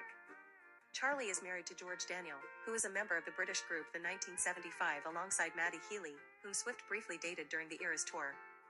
In Actually Romantic, Swift seemingly alludes to Charlie XCX's song. Wrote me a song saying it makes you sick to see my face, some people might be offended, Swift sings. But it's actually sweet, all the time you've spent on me. It's spoken like someone who owns her masters. In May, Swift announced that she had bought back the masters for her first 6 albums from a private equity group, who had in turn gotten them from music executive Scooter Braun. Braun acquired Swift's first music label, Big Machine Label Group, and with it Swift's masters in 2019. Upset by the deal, it sparked Swift's years-long quest to re-record and release them as Taylor's version albums. Swift doesn't explicitly address that fight on the new album. But the song Father Figure describes a toxic mentorship from the perspective of a powerful male music executive, who sings of taking Swift under his wing in exchange for her loyalty and making deals with the devil for pure profit. The song would appear to reference former Big Machine head Scott Borchetta and his sale of her masters to Braun. In a 2019 Rolling Stone interview, Swift said of Borchetta, to go from feeling like you're being looked at as a daughter to this grotesque feeling of, oh, I was actually his prized calf that he was fattening up to sell to the slaughterhouse that would pay the most. It's only 12 songs, as promised. Swift is known to drop surprise double albums and extra songs, like the Tortured Poets Department anthology that turned a 16-song album into a 31-song opus, and the 7 extra tracks released on the 3 a.m. edition of 2022's Midnights. But Swift promised the life of a showgirl would be different. There's no other songs coming. This is 12. There's not a 13th, she said on New Heights. No singles were released before the album came out. But just because it's a relatively pared-down album doesn't mean it isn't getting full-blown promotion. If I told Taylor Swift to drop a track 13, she'd drop a track 13, 14, 15, 16, but she only likes to go to 12, and I don't mess with chicks unless they 25 or up. Promotion. Swift has sold 8 different vinyl variants in the lead-up to the album's release, and is scheduled to appear on the late-night circuit next week. She is also releasing an 89-minute movie, called The Official Release Party of a Showgirl, which includes the world premiere of Her, The Fate of Ophelia music video and behind-the-scenes footage of the album's creation. It will be in theaters nationwide Friday through Sunday.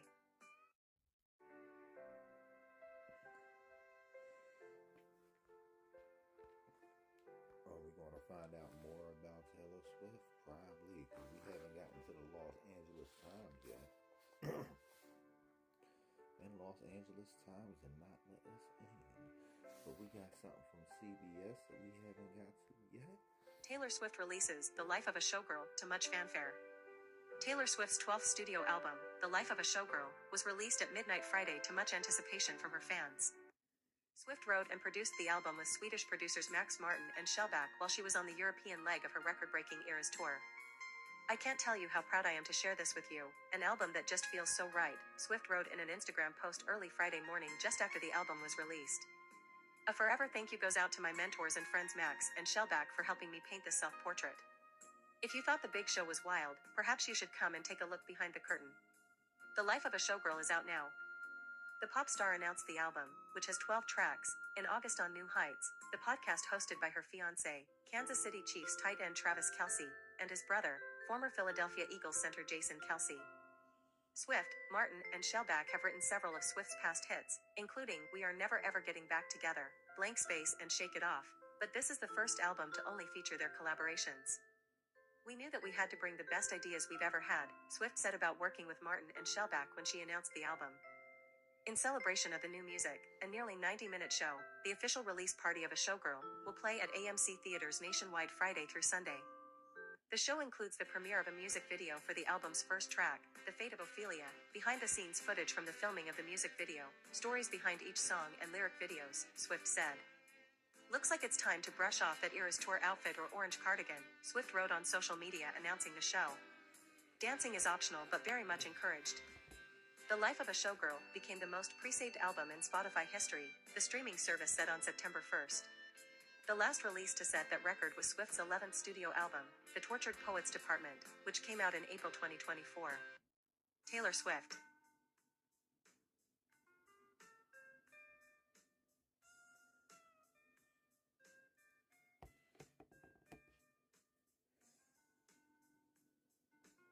Sorry, I'm just trying to get in order, and that's why I keep the background music on for you guys, because, like, you know, it's a little difficult to do what I be doing, to turn a phone into a computer, but sometimes somebody gotta do it, because ain't nobody else doing that type of stuff I'm doing, and there's nobody to teach me.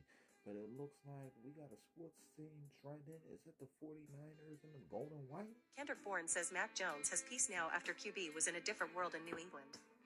Mac Jones may not have been the player he was drafted to be, but he's playing like a starter in the NFL so far this season.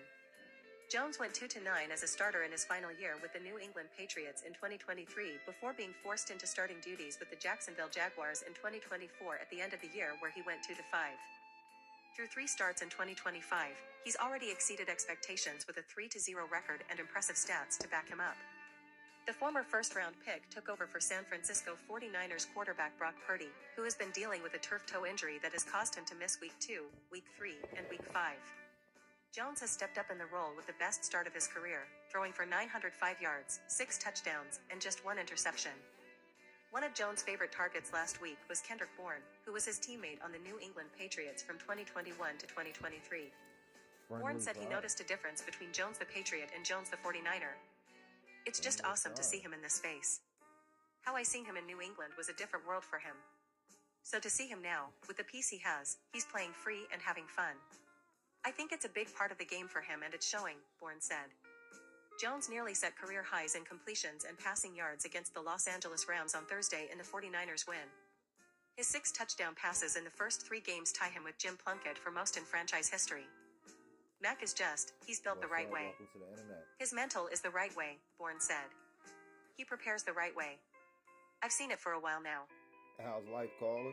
You got anything to say about the Taylor Swift situation? Do you have any input about Taylor Swift throwing Rihanna under the bus?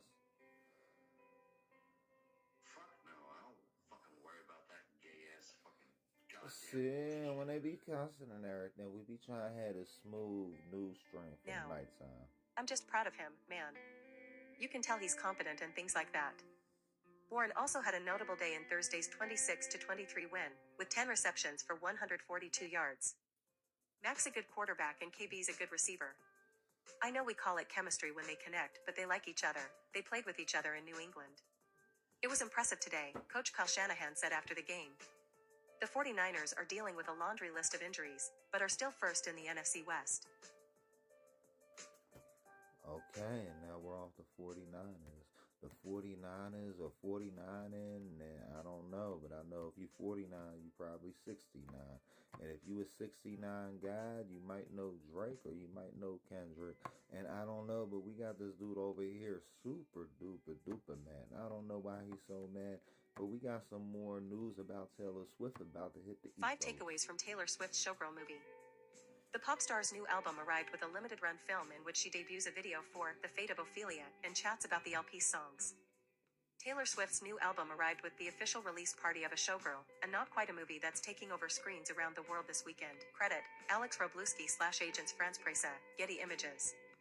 Taylor Swift fans congregated at an Upper West Side AMC theater on Friday in folklore cardigans. I don't know if he realized the seats of an auditorium were adorned with friendship bracelets reading I'd Lie and Reputation, names, of course, of Swift songs. Instead of trailers, the theater played a pre-show of Swift tracks with album art from The Life of a Showgirl, the pop star's newly released 12th original album. The occasion was the official release party of A Showgirl, Swift's Not Quite a Movie that's taking over screens around the world this weekend.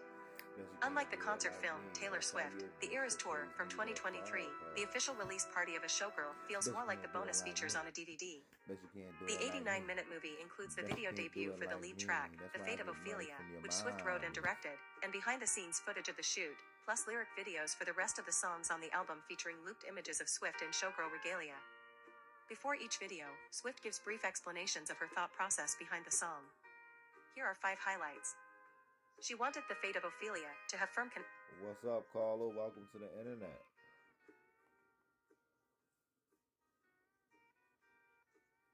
You have anything to say, caller? connections to Shakespeare. The Ophelia video opens with Swift mimicking John Everett Millay's painting of the doomed heroine of Hamlet. She then cycles through what she later describes as various types of showgirls. In one scene, she's a 1960s go-go dancer. In another, a Sarah Bernhardt-type theater actress. Later, she stages a Busby Berkeley-style dance sequence where she's dressed in retro swimwear. We'll get another She call finally in a few transforms minutes. into the pop star we know her to be, We'll get another catching a call in a football few in a minutes. hotel hallway while wearing a sparkly mini I dress. forgot, I'm supposed to be talking Image. low. The cover of The Life of a Showgirl. Credit, Republic Records, via Associated Press. The video ends keep with Swift, forgetting I'm half on the submerged in a split tub, screen the now. exact image on the album cover. It's an effort to underscore the Ophelia connection, she says in the film while in conversation with her collaborators, which include the Killers of the Flower Moon cinematographer Rodrigo Prieto. So, art history for pop fans. Swift breaks down her diss tracks. Father Figure and Actually Romantic are two of the most speculated about songs on Showgirl because they are the easiest to read as diss tracks. In the official release party, Swift explains herself, sort of. Discussing Father Figure, Just so she you describes guys why know, she I got a decided to 30 interpolate seconds George delay Michael's on song of the same audio, name. So like, I always thought it could be it just cool to keeps use you the guys line, safe I'll be your overall. father figure, as a creative writing prompt and turn it into a story about power and a story about a young ingenue and their mentor, she says, later noting that she relates to both parties in her invented tale. Swift also discusses reaching out to Michael's estate and keeping it updated on the process, because I know how sacred songwriting is.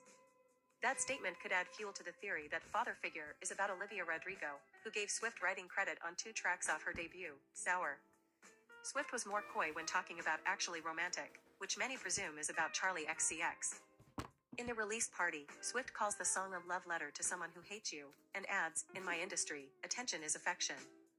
Her intro was met with laughter and applause from the audience who were, naturally, Team Swift.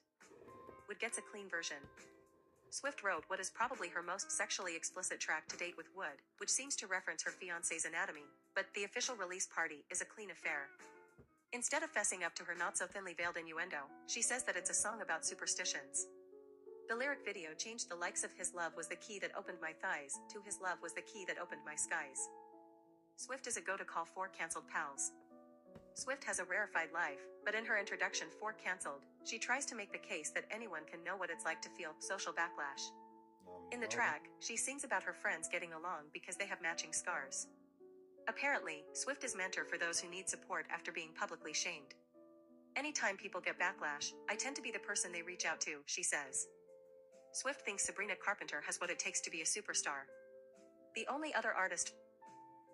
okay, we gonna be off Taylor Swift, I hope, but Taylor Swift is like everything trending tonight. I thought it was gonna be a lot more. It's just more Taylor Swift, guys. There's not too much more we can do with Taylor Swift. I'm sorry, Swifties. I'm sorry, but we listen to everything, every article online about Taylor Swift. And if you guys want to know more about Taylor Swift, you might want to just go sleep with her or something. Dame Patricia Routledge, the life of TV's magnificently snobby Hyacinth Bucket. 16 hours ago. Getty Images. Dame Patricia Routledge, who has died at the age of 96, imprinted herself on the national consciousness as the snobby Hyacinth Bucket. Insisting it was pronounced bouquet, Hyacinth ran roughshod over her long-suffering husband and bewildered neighbors in Keeping Up Appearances, one of Britain's most successful sitcoms in the 1990s.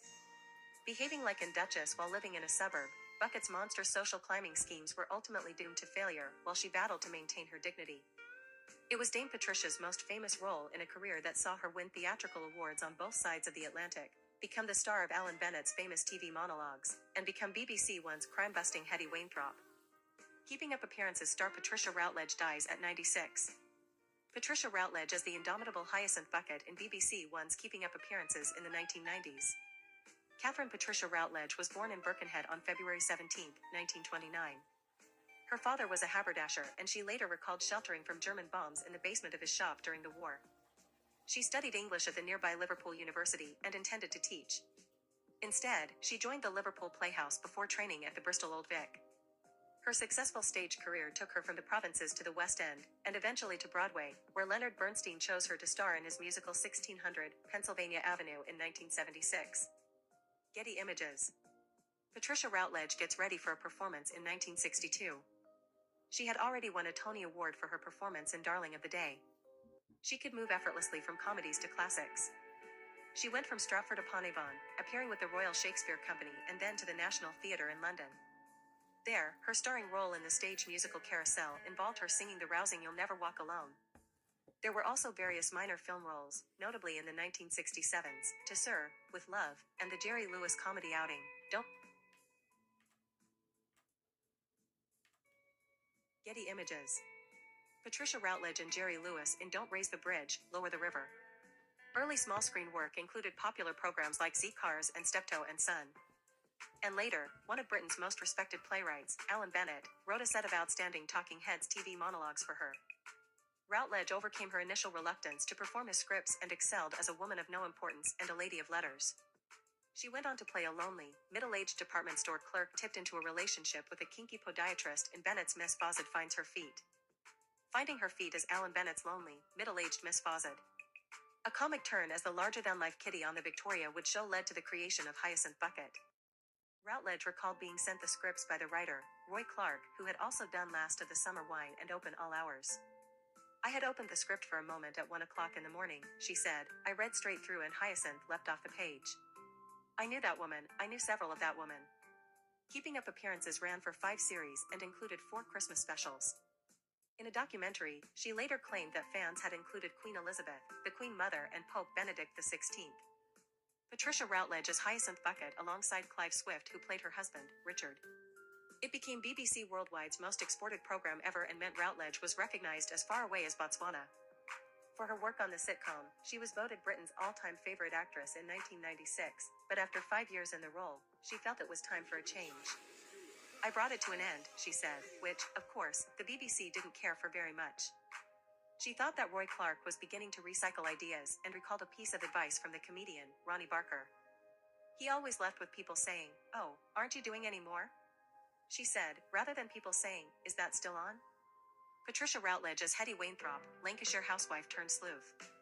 Playing the homely but astute detective in Hetty Wainthropp Investigates brought her continued success on television, but she always called the stage the test. Long after she stopped appearing regularly on screen, Routledge made theatre tours both in the UK and abroad. Whenever interviewers asked the inevitable question, she asked them to spell out the word retirement because, she explained, it's not in my vocabulary. She never married or had children, but told interviewers of 2 great affairs in her youth, one with a married man. I felt guilt and an acute sense that there had to be loss, she confessed. I suppose I convinced myself that it was all right for the time being because his marriage was not a living thing. Instead, she dedicated herself to her craft, serving it with the talent, discipline, and commitment that were always admired by her colleagues. Getty Images.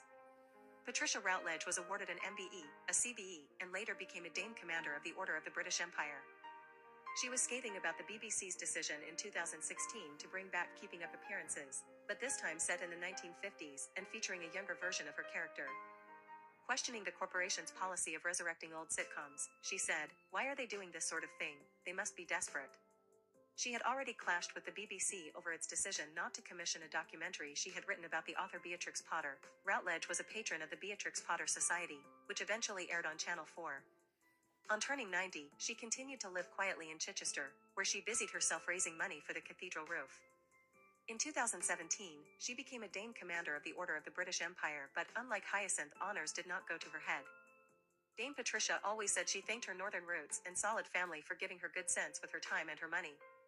Nonetheless, she admitted that, should any extra cash come her way, she'd definitely spend it on a case of champagne and appreciation of the finer things in life that she shared with her most famous character. I was never stage struck, she said. I'm not stage struck now. Nobody's more surprised than I am that I have, in fact, spent my life doing this. Comedy. Television.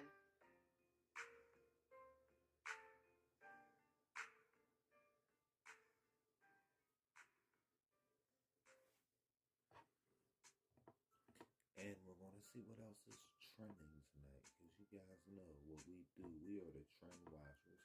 We are the trend chasers. If it's trending, we will be there. And what's going on?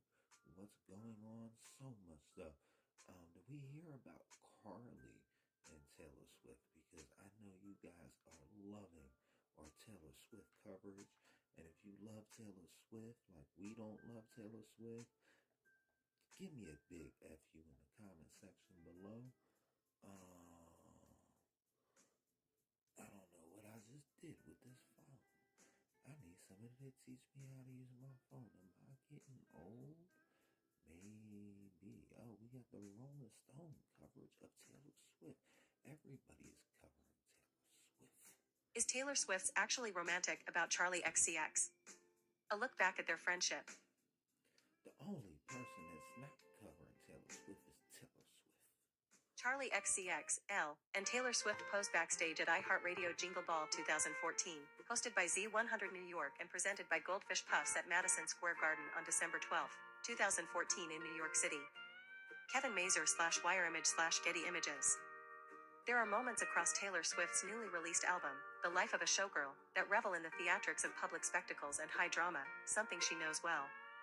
Her 12-album discography has no shortage of friends, foes, lovers, and skeptics playing key characters in her music, but her new song, Actually Romantic, introduces a new leading lady who fans can't stop speculating about.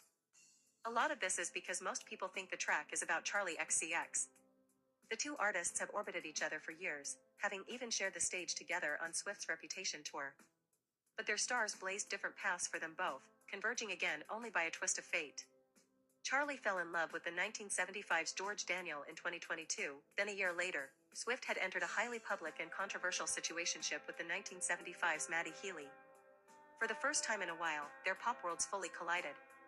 Charlie seemed to have feelings about this on the Brat record, Sympathy is a Knife, and Taylor seems to have feelings about her feelings on Actually Romantic. Here's how we got here. Popular on Rolling Stone. 2018, Reputation Tour. Taylor Swift tapped Camila Cabello and Charlie XCX to join her as openers for her Reputation Stadium tour in 2018, welcoming both singers on stage for a rendition of Shake It Off Every Night. Charlie was with her for the entirety of the tour, even joining her in Australia and New Zealand at the end of the run. A year later, Charlie made headlines for an interview where she spoke about opening for Swift. I'm really grateful that Taylor asked me on that tour, she told Pitchfork. But as an artist, it kind of felt like I was getting up on stage and waving to 5-year-olds. I've done so much of it, and it really cemented my status as this underdog character, which I like now. Charlie later clarified that she felt the quote had been taken out of context, adding on Twitter at the time, I'd been playing a ton of 18-plus club shows, and so to be on stage in front of all ages was new to me and made me approach my performances with a whole new kind of energy. I am extremely grateful for the opportunity one was given. 2023, Taylor Swift starts dating the 1975's Maddie Healy. Taylor and Charlie's paths crossed once again in 2023, this time thanks to the 1975. At the time, Charlie and her now husband, George Daniel, the band's guitarist, had been together for at least a year after going Instagram official in 2022. Swift started dating the 1975 frontman Maddie Healy after weeks of speculation in May 2023, although they only lasted a few months together. Healy seemed to become the subject of several songs on the Tortured Poets department, including Guilty as Sin. She also seemed to address the criticism she faced for dating Healy on I Can Fix Him, No Really I Can. The pair reportedly broke up in June 2023. George and Charlie's romance ended up in a different direction. The pair got engaged in late 2023 and tied the knot over the summer of 2025. I want to dance with George Forvert, she captioned some of her wedding pictures. June 2024, Sympathy is a Knife. Charlie XCX's Unexpected Brat was sold as an album with fewer complexities than she set out to communicate across its track list. But as much as she was bumping that on 365, she was also putting her biggest insecurities under a microscope on Girl, So Confusing, about how she and Lorde orbited each other before they worked it out on the remix, and Sympathy is a Knife, which many people thought revolved around Swift. Related content. In the first verse, she sets the stage. This one girl taps my insecurities / don't know if it's real or if I'm spiraling. Later, she gets a little more direct, singing, don't want to see her backstage at my boyfriend's show / fingers crossed behind my back. I hope they break up quick. Listeners were quick to make the connection to Swift and Healy. Charlie tapped Ariana Grande for the remix, but that did little to quell rumors that Swift was deep under her skin. June 2024, Charlie explains sympathy is a knife. While Charlie hasn't directly addressed whether sympathy is a knife references Swift, she did say in a since-deleted TikTok post that there are no diss tracks on Brat. She issued the clarification after lyrics to the album leaked, and also criticized the experience of being a female artist, where you are pitted against your peers but also expected to be best friends with every single person constantly. If you're not, you're deemed a bad feminist. I think it's really just only human to at some points in your life compare yourself to other people, she said while explaining sympathy is a knife during a Brat track by track. I think there's a lot of shame around it, and there's a lot of worry that you're not a strong enough person, or you don't know yourself well enough, or that you're deeply insecure if you do it. Maybe you are, but that's fine. You can't be too tough on yourself, because the world is really vicious and really hard, and envy is a natural emotion for people. Sometimes you just have days where you feel small or anxious or that you're not good enough. I definitely have those days. June 2024, Charlie tells people to stop yelling, Taylor is dead. Charlie XCX called out her fans after a June show in Sao Paulo, where videos surfaced of crowds chanting, Taylor is dead. On Instagram stories, she urged them to stop. Can the people who do this please stop, online or at my shows? It is the opposite of what I want, and it disturbs me that anyone would think there is room for this in this community. She added, I will not tolerate it. October 2024, Swift shouts Charlie out in Vulture cover story. In an interview with Vulture, Charlie went deeper into sympathy is a knife. That song is about me and my feelings and my anxiety and the way my brain creates narratives and stories in my head when I feel insecure and how I don't want to be in those situations physically when I feel self-doubt. Sometimes I'd look on stage and be like, oh my god. I'm never going to play these rooms, ever. That made me feel jealous. I told Maddie that. And George. They were both like, shut up. What are you talking about? In that same interview, Swift was quoted praising Charlie. Her writing is surreal and inventive, always. She just takes a song to places you wouldn't expect it to go, and she's been doing it consistently for over a decade, Swift said. October 2025, Actually Romantic drops. I heard you call me boring Barbie when the cokes got you brave / high-fived my ex, and then you said you're glad he ghosted me, Swift sings on the opening verse of the Showgirl track. Online, speculation quickly mounted, with people guessing it referenced Charlie's Everything is Romantic in its title. But sympathy is a knife seemed to be the bigger issue. Wrote me a song saying it makes you sick to see my face, she continues in an apparent reference to the track. Some people might be offended / but it's actually sweet / all the time you spend on me. Swift is rarely ambiguous. How many artists sold vinyl records filled with white powder? The line, how many times has your boyfriend said / why are we always talking about her, feels like a response to Charlie singing, George says I'm just paranoid / says he just don't see it, he's so naive. But other shots on the song feel rooted in private interactions. You think I'm tacky, baby / stop talking dirty to me / it sounded nasty, but it / feels like you're flirting with me, Swift sings. I mind my business, God's my witness that I don't provoke it. In a track by track, Swift shed more light on the song, saying, Actually Romantic is a song about realizing that someone else has kind of had a one-sided adversarial relationship with you that you didn't know about, and all of a sudden they start doing too much. They start letting you know that, actually, you've been living in their head rent-free and you had no idea, and it's presenting itself as them sort of resenting you or having a problem with you. She goes on to say she accepts it as attention and affection, and how flattering that somebody has made you such a big part of their reality when you didn't even think about them.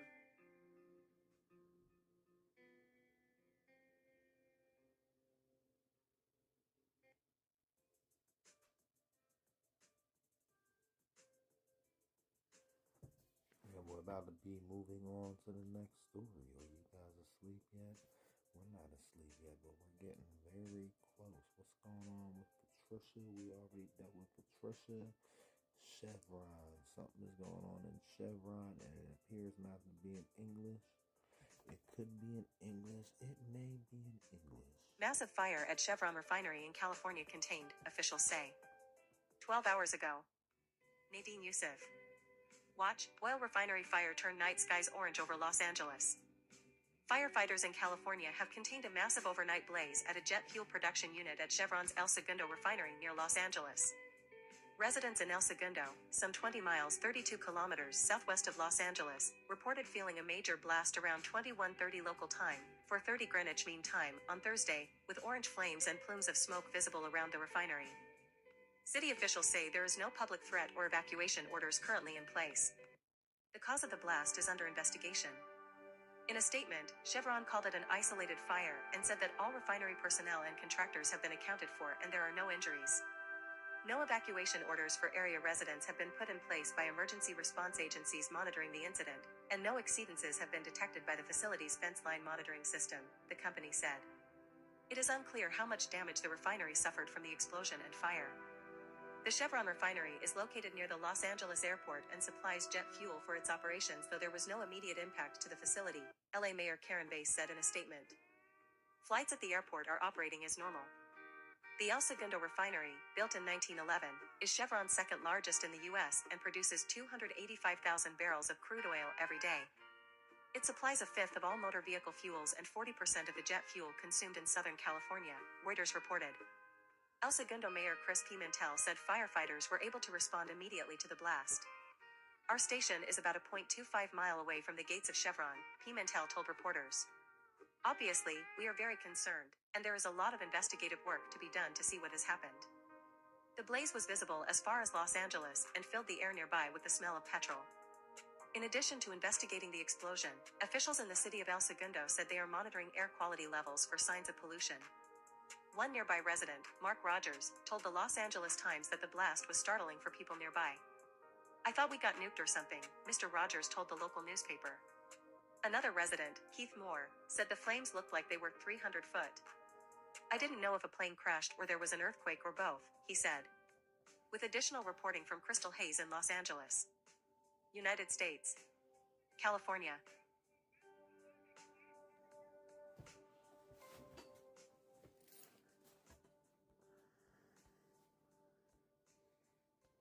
And we got more news going on. Did Ed Gein, I don't know, but we're gonna find out. Did Ed Gein kill his brother? Answers to that and more about Wisconsin killer in Netflix Monster series. Netflix dropped Monster, the Ed Gein story, on October 3rd, the latest installment from producer Ryan Murphy that chronicles notorious killers through scripted drama. It's the second time Murphy has drawn from a story set in Wisconsin. Netflix has said the 2022 release, Monster, the Jeffrey Dahmer story, is one of the biggest hits the streaming service has ever had. Gein predates Dahmer's story by more than 30 years. The earlier killer only confessed, and evidence supports this, to 2 murders, but he also exhumed 9 bodies from nearby cemeteries, gruesomely cutting and mutilating them into masks, upholstery and more in his Plainfield home. As upsetting as his crimes seemed, he became the template for serial killers in film, notably characters in Psycho, The Texas Chainsaw Massacre, and Silence of the Lambs. Here's what to know about the show and the killer. Information is drawn from past reporting and books, The Ed Gein File, A Psycho's Confession and Case Documents, produced and edited by John Borowski, and Ed Gein, Psycho, by Paul Anthony Woods. Did Ed Gein kill his brother, Henry? The first episode of Monster portrays Gein killing his 43-year-old older brother, Henry, after Henry expressed a desire to get away from their domineering mother, Augusta. In the show, Gein strikes Henry with a piece of wood, then drags his body into the woods and stages a brush fire to explain Henry's death. The real brush fire in question took place in the spring, not the winter, as portrayed on the show, and fires of that sort were common. Henry's body sustained serious burns, and the official cause of death was asphyxiation leading to heart failure. Though his body did exhibit some markings that could have been wounds, officials at the time ruled out foul play. Gein never confessed to having a role in his brother's death, but he did confess to murdering 2 women. After those crimes became known, they gave rise to some suspicion that Ed played a role in Henry's death. Ed is the one who alerted town officials of the fire, leading them to the location where Henry was found. Did Ed Gein really talk like he does in the Netflix show? Actor Charlie Hunnam discussed with Variety the process of cultivating Ed Gein's voice. Recordings of Gein's voice are rare, but Hunnam was able to get audio of a 70-minute interview. Did Ed Gein have a girlfriend, Adeline Watkins, who introduced him to World War II atrocities? Gein was friendly with a woman named Adeline Watkins, who gave an interview in a Minneapolis newspaper about their relationship that was characterized as a 2-decade romance, though she clarified in a follow-up interview that details were blown out of proportion. She said they had a shared love of reading. Gain had developed an interest in tribal cultural practices around the world, which he read about in geography magazines, according to Ed Gain, Psycho. Though she is portrayed in the first episode of the miniseries, the real-life Adeline Watkins refuted the idea that she had a lengthy romance with Gain. She insisted she didn't know him well until 1954, long after the events of the first episode. She said their closeness lasted roughly 7 months, and only intermittently. She said they attended some movies together and that she'd never been inside his house. Gain never shared any additional details about Watkins. The show portrays Watkins introducing Gain to the story of Ilsa Koch, a real-life Holocaust war criminal. Both Koch and Gain were notable for creating a lampshade out of human skin, though it isn't clear if Gain had followed her story particularly closely, and Watkins would not have been the person to introduce him to that information. Where and when did Ed Gain commit 2 murders? Gain lived in the rural Wisconsin community of Plainfield, located in Waushara County in the center of the state. That's more than 2 hours northwest of Milwaukee and roughly 1.5 hours from Madison, due south of Plainfield, and Green Bay, east of Plainfield. He was arrested in November 1957 after the body of local hardware store owner and shopkeeper Bernice Wardens, 58, was found hanging from hooks and mutilated in his shed. Investigators discovered additional body parts inside the Gain home, including the remains of Mary Hogan, a 51-year-old tavern owner who had been missing for 3 years. Gain later confessed to killing her, though he was never tried for that crime, nor for grave robbing, which he also admitted to. Also found in the house were human skulls, a lampshade made from human skin, more than a half-dozen masks made from the flesh of female faces, and a wearable corset made from the skin of a female torso. Police came to question Gain after Warden's disappearance because he left behind a receipt for antifreeze in the store. A pool of blood was also found in the store. Why did Ed Gain say he committed his crimes? Gain reportedly told investigators that his deep, conflicted connection to his mother, Augusta, made him want to become a woman, or more like one. After repeatedly visiting his mother's grave in the cemetery, Gain decided to dig up corpses to help him become more like a woman, by wearing their skin. During his interrogation for Warden's death, he told at least one investigator that she reminded him of his mother. These details became part of the sordid inspiration for Buffalo Bill, a serial killer portrayed in Silence of the Lambs, as well as Norman Bates in Psycho, a movie based on a story first written by Milwaukee writer Robert Bloch. What else do we know about Ed Gain's mother, Augusta Gain, and his father? Ed's mother was fervently religious, convinced that the devil was at work all around and that most people were full of sin. Ed's father, George, held a variety of jobs, but by most accounts, he wasn't successful at any of them. At home, Augusta was in charge. Ed's father, George, died of heart failure in 1940. 5 years later, Augusta had a stroke, with Ed acting as primary caretaker. Later that year, 1945, the story goes, after Augusta went into a rage over seeing a neighbor who had a woman who wasn't his wife in his house, she had a second stroke that killed her, leaving Ed on his own. These events are portrayed in the first episode of Monster. What happened at Ed Gain's trials? Gain was arraigned on a single count of first-degree murder for Warden's death. He pleaded not guilty by reason of insanity and was determined unfit to stand trial. He was sent to Central State Hospital for the Criminally Insane, part of what is now the Dodge Correctional Institution, in Waupun, and later transferred to the Mendota Mental Health Institute in Madison. A second trial was held in 1968, after the staff at Central State Hospital concluded that Gain was fit to stand trial.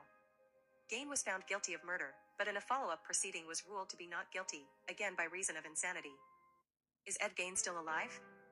Gain spent the rest of his life in the Mendota Mental Health Institute and died there in 1984 at the age of 77. The cause of death was respiratory failure, related to lung cancer. Was Ed Gain originally from Wisconsin? Gain was born in La Crosse, Wisconsin, in 1906, as the younger of 2 sons. When Ed was young, he and his family moved to an isolated farm in Plainfield, in Waushara County in central Wisconsin. Monster, the Ed Gain story, cast. Charlie Hunnam, an English actor best known for starring in the FX series Sons of Anarchy, is playing Gain. Hunnam's other movie credits include The Lost City of Z, Cold Mountain, and Pacific Rim. He played King Arthur in King Arthur, Legend of the Sword. Variety called Hunnam's work as the year's most daring TV performance, rooted in a painful, just barely recognizable humanity, and spoke to the actor at length about the role. Other members of the cast include Emmy winner Laurie Metcalf as Augusta Gain, Tom Hollander as director Alfred Hitchcock, Olivia Williams as the filmmaker's wife, Alma Reville Hitchcock, and Leslie Manville as Gain's second murder victim, Bernice Wardens. Wait, does that mean Ed Gain met Alfred Hitchcock? No, but the story of the miniseries appears to dovetail into Gain's fixation in popular culture and how he became the archetype for characters in movies like Hitchcock's Psycho. Milwaukee novelist Richard Bloch wrote Psycho, the book adapted by Hitchcock into a movie. Hitchcock, long considered the master of suspense, loved the novel and, over the objections of his movie studio, had it adapted for the big screen as a graphic horror movie. The 1960 movie, powered by Bernard Herrmann's chilling score, Anthony Perkins' unnerving portrayal of hotel manager Norman Bates, for the movie, much younger than the character in Bloch's novel, and Hitchcock's uncanny showmanship, revolutionized the horror genre. Why does Ryan Murphy love Wisconsin Killers so much? The series has been wildly successful for Netflix. Netflix claims the Dahmer miniseries is the fourth most watched show in Netflix history. The Dahmer series received 19 Primetime Emmy nominations, with Niecy Nash winning for Best Supporting Actress in a limited or anthology series or movie for her portrayal of Glenda Cleveland, the Milwaukee woman who tried to get police to investigate Dahmer. Last September, Netflix released the second installment of Murphy's monster canon with Monsters, the Lyle and Eric Menendez story, prompting a renewed conversation around the case of the brothers who were convicted of killing their parents in 1989. Contributing, Chris Foran, Milwaukee Journal-Sentinel.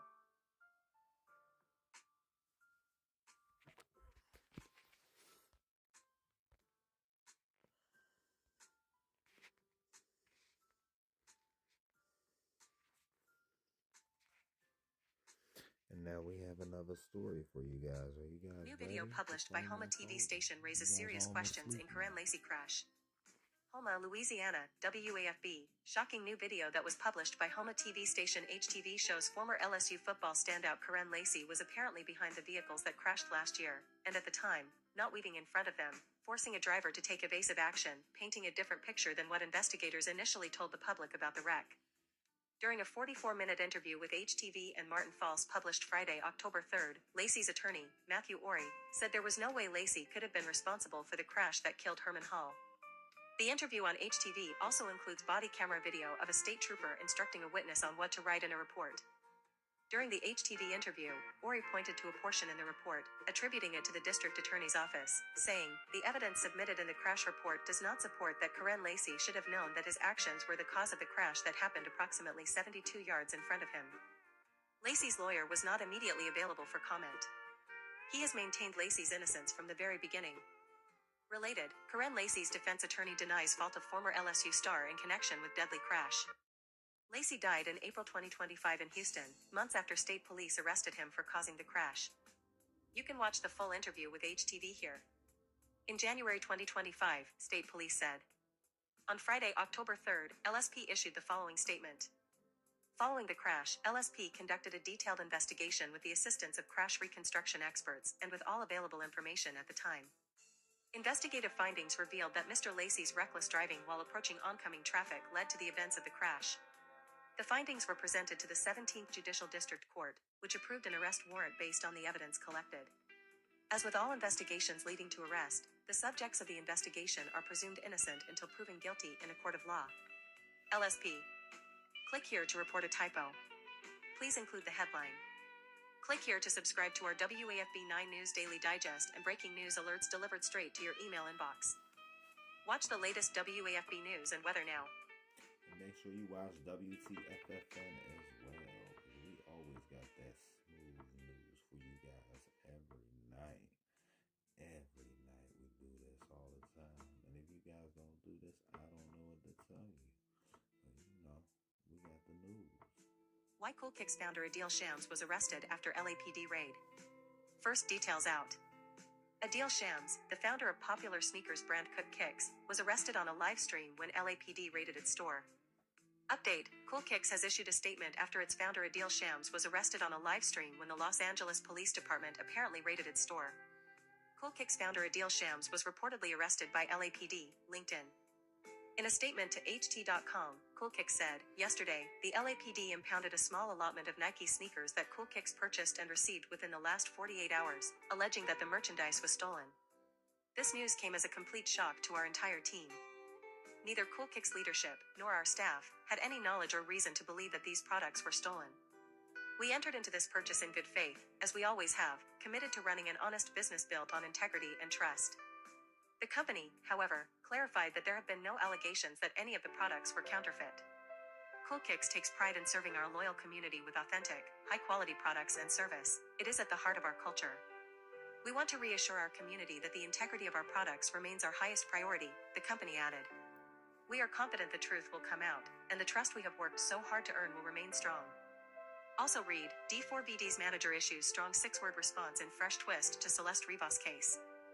Original story, Adil Shams, the founder of popular sneakers brand Cook Kicks, was arrested on a live stream when the Los Angeles Police Department apparently raided its store. The Whatnot online auction stream was on when officials entered the store and detained Shams. Complex cited official booking records to reveal that Shams was arrested by the LAPD's bunco/forgery agency. The division primarily handles cases linked to fraud, counterfeit goods, and similar offenses. It is unclear exactly why the Cool Kicks founder was detained. The video was first shared on Reddit. Social media users speculated that Shams was a victim of a swatting prank.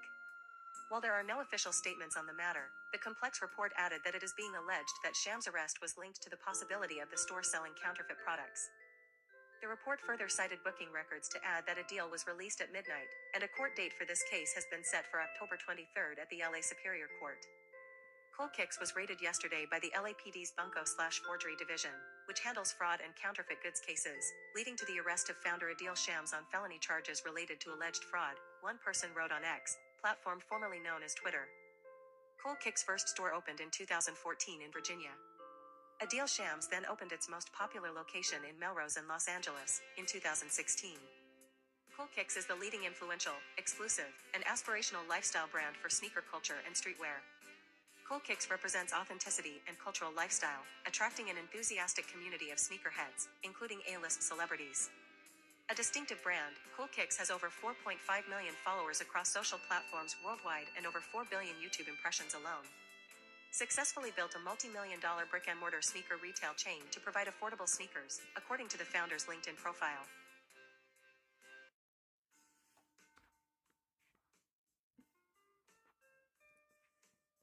So I'm finding some interesting things, and if you guys aren't on Sewer yet, you might want to get on Sewer right now.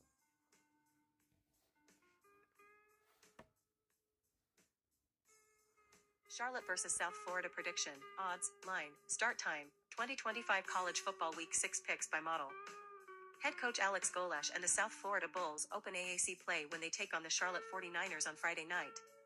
Charlotte is coming off a 28-17 loss to Rice on September 18th, while USF cruised to a 63-14 win over South Carolina State on September 20th. The 49ers, 1-3, 0-1 American, who were 5-7 overall in 2024, will be playing their first true road game of the year. The Bulls, 3-1, 0-0 American, who are 1-0 against unranked opponents, are 2-0 on their home field. Kickoff from Raymond James Stadium in Tampa, Florida, is at 7 p.m. Eastern Time. South Florida leads the all-time series 2-0, including a 59-24 win last season at Charlotte. The Bulls are 28-point favorites in the latest South Florida vs. Charlotte odds, while the over-under for total points scored is 55.5 via Sportsline consensus. Before making any Charlotte vs. South Florida picks, check out the college football predictions from the Sportsline projection model. New users can also target the DraftKings promo code, which offers $200 in bonus bets instantly if your initial $5 wager wins. The model simulates every FBS game 10,000 times.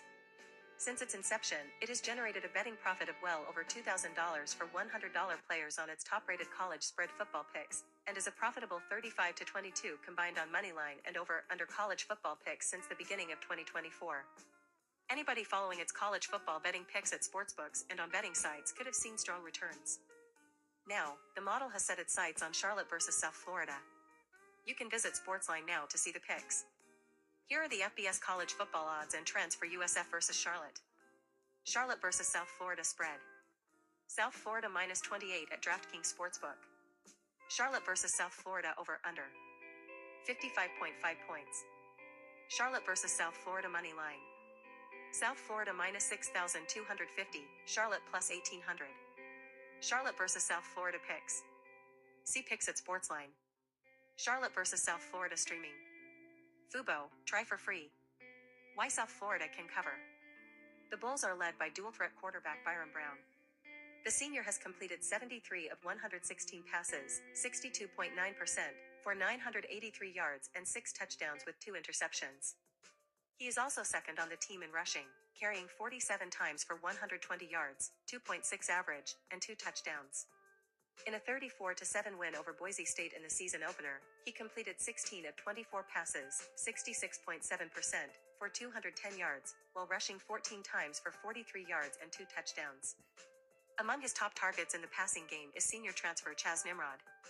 Nimrod played his first 2 seasons at Tennessee, before transferring to South Florida this past offseason. In 4 games, he has 14 receptions for 367 yards, 26.2 average, and 2 touchdowns. In the win over South Carolina State, he caught 4 passes for 119 yards, 29.8 average, and 2 touchdowns. See which team to back at Sportsline. Why Charlotte can cover. Junior quarterback Connor Harrell helps lead the 49ers offense. He is in his first year with the program after 2 seasons at North Carolina. In 4 games this season, he has completed 64 of 96 passes, 66.7%, for 737 yards and 4 touchdowns with 2 interceptions. He has also rushed for a pair of touchdowns.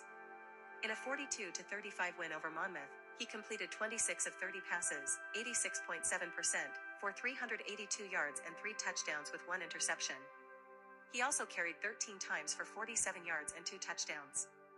Among his top targets is senior transfer wide receiver E.J. Mason.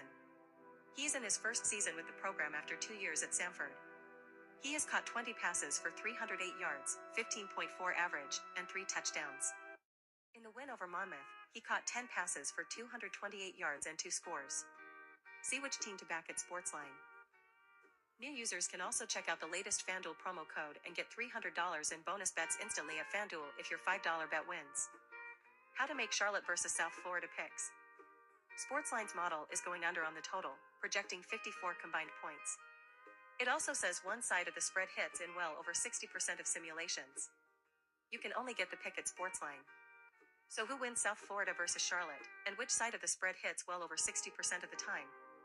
Visit Sportsline now to see which side of the Charlotte versus South Florida spread to jump on, all from the advanced model that finished up over $2,000 on its FBS college football picks since its inception, and find out.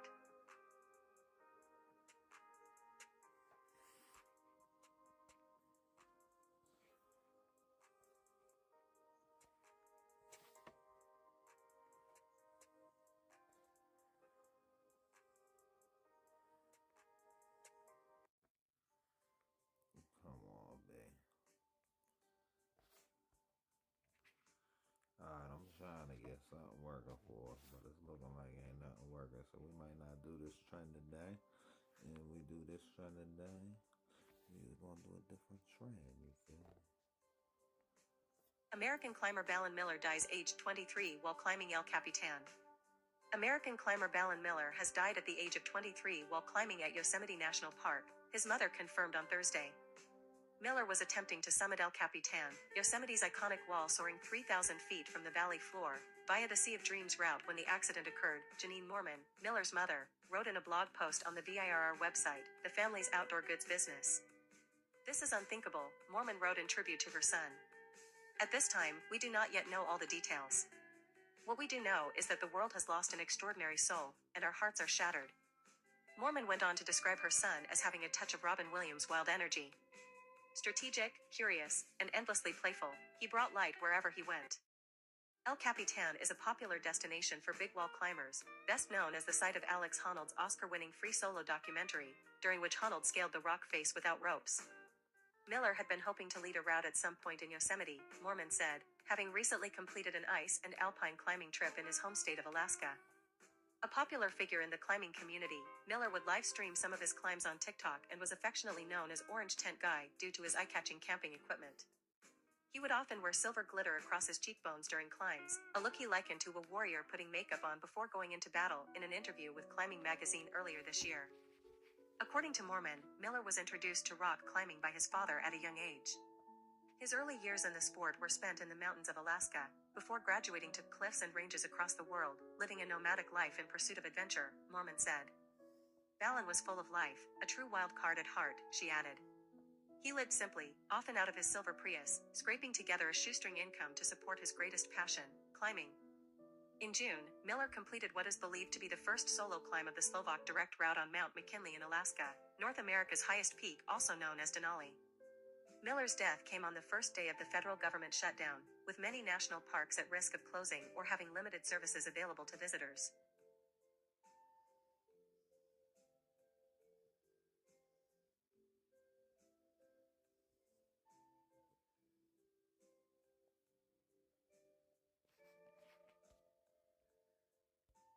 crazy, guys. There's so much crazy stuff going on in the world.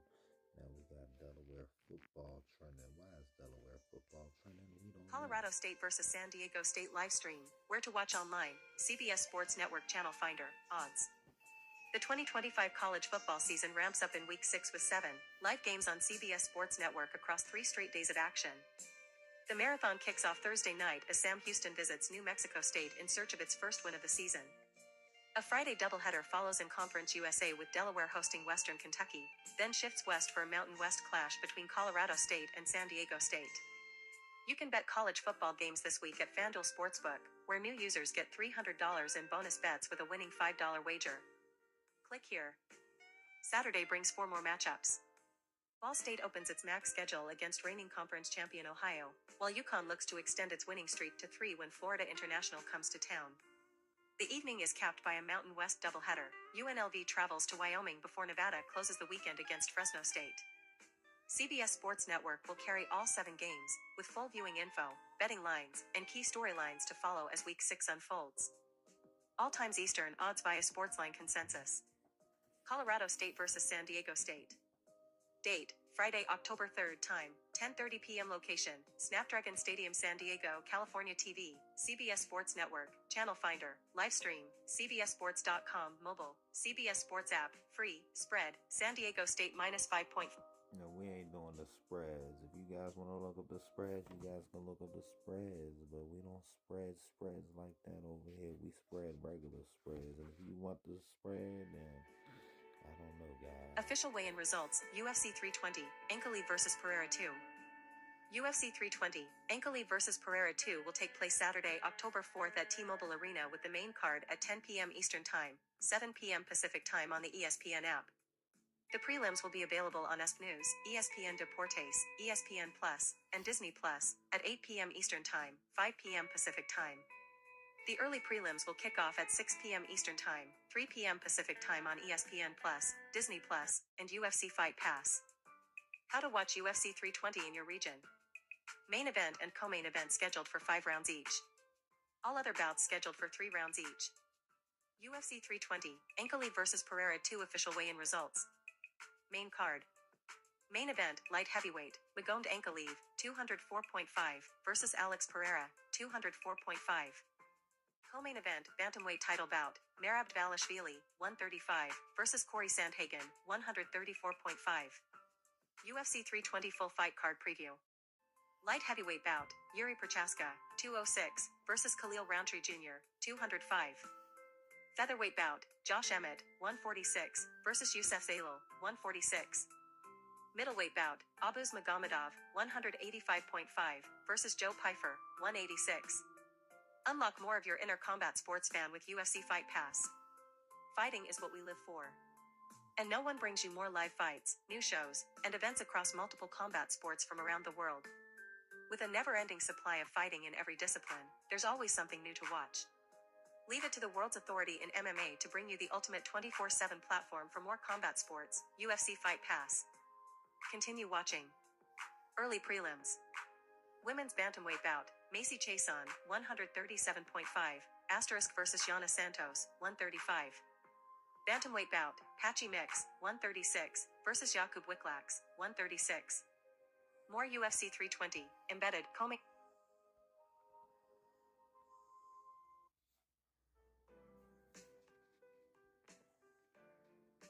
Kim Kardashian's Elizabeth Taylor docuseries for BBC lands at Fox Nation.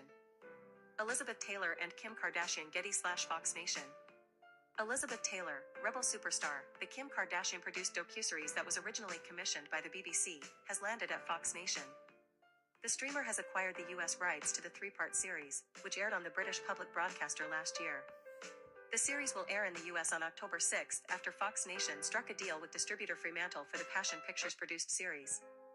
Elizabeth Taylor, Rebel superstar, explores the life of one of the most iconic women of the 20th century, peeling back the glamour to uncover the force of nature behind the fame. Each episode explores how Taylor shattered Hollywood's glass ceiling, built a billion-dollar business empire, and transformed celebrity activism through her pioneering work in the fight against HIV/AIDS. It also features the first-ever filmed interview with Taylor's son, Chris Wilding, alongside reflections from Dame Joan Collins, Sharon Stone, and Paris Jackson. Watch on Deadline. Kardashian herself conducted Taylor's final interview in 2011.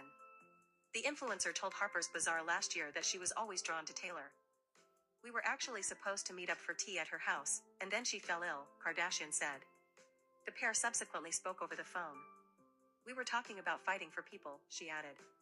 She understood her power and her beauty. Taylor, who was born in London, died in 2011. Credits included Cleopatra and Who's Afraid of Virginia Woolf. James House directed the series, Gemma Chisnell was series producer, and Caroline Sayama produced. Exec producers included Kardashian, Hamish Ferguson, Carrie Leah, David Moulton, and Andrew Ruoman. So interesting, guys. So interesting. And then we'll check out this other one too. But everybody's gonna spin the Kardashians like they can't do no wrong. Can the Kardashians do wrong? I don't know. Kim Kardashian heads to Fox Nation as streamer acquires U.S. rights to Elizabeth Taylor, Rebel superstar. The Fox streaming service will debut the docuseries, which premiered last year on the BBC, on Monday. Elizabeth Taylor, 1932 to 2011, circa 1955 Silver Screen Collection / Getty Images. Kim Kardashian is heading to Fox Nation, with the Fox News on streaming service acquiring the U.S. rights to Kardashian's docuseries Elizabeth Taylor, Rebel superstar. The series premieres on Fox Nation on Monday, October 6. The series, which chronicles the life and career of one of the 20th century's most recognizable figures, includes the first ever filmed interview with Taylor's son, Chris Wilding, alongside interviews with Dame Joan Collins, Sharon Stone, and Paris Jackson. Kardashian, who conducted Taylor's final interview in 2011, also appears in the series. Rebel Superstar is produced by Kardashian and Passion Pictures and distributed internationally by Fremantle. It debuted on the BBC last year. Related video. With Fox News core programming on the Fox One streaming service, Fox Nation has leaned into ancillary fare anchored by famous faces, and supplemented with some exclusive sports and event programming. The service picked up a Yellowstone documentary from Kevin Costner, a docudrama from Martin Scorsese called The Saints, and a true crime series led by 50 Cent. But it also acquired rights to a wrestling promotion from the late Hulk Hogan, and inked a deal with TKO for rights to professional bull riders' live events. Elizabeth Taylor may not be true crime or bull riding, but the golden age of Hollywood may resonate with some subscribers, with the platform also hosting some classic movies. Watch the trailer for Elizabeth Taylor, Rebel Superstar below.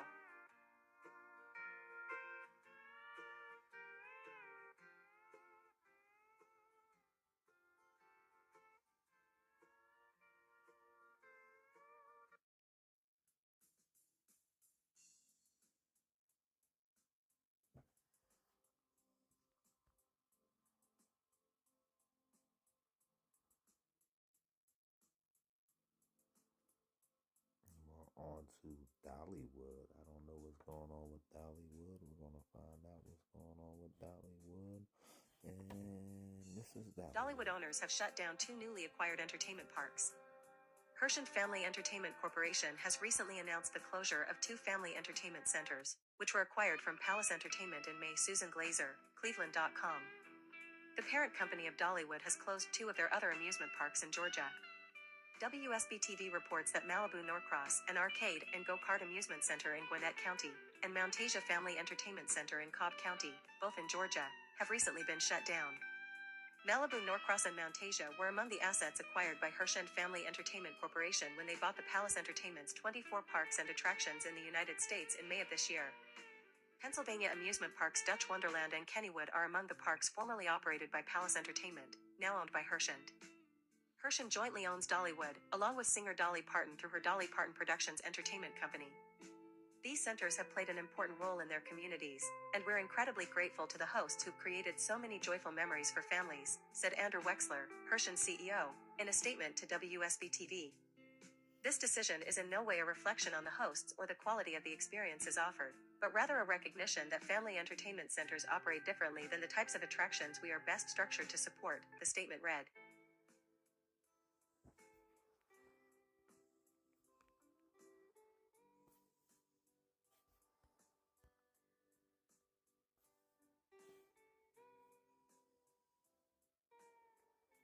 Latest updates. Portland police accused of bias by both sides. Chief says an update on ICE protests. Portland, Oregon, KPTV. President Donald Trump on Saturday announced he will send troops to Portland. Trump and his administration have cited weeks-long demonstrations outside the Portland ICE facility, framing them as violent riots tied to Antifa domestic terrorists. His announcement was met with pushback from Oregon's governor and leaders in Portland.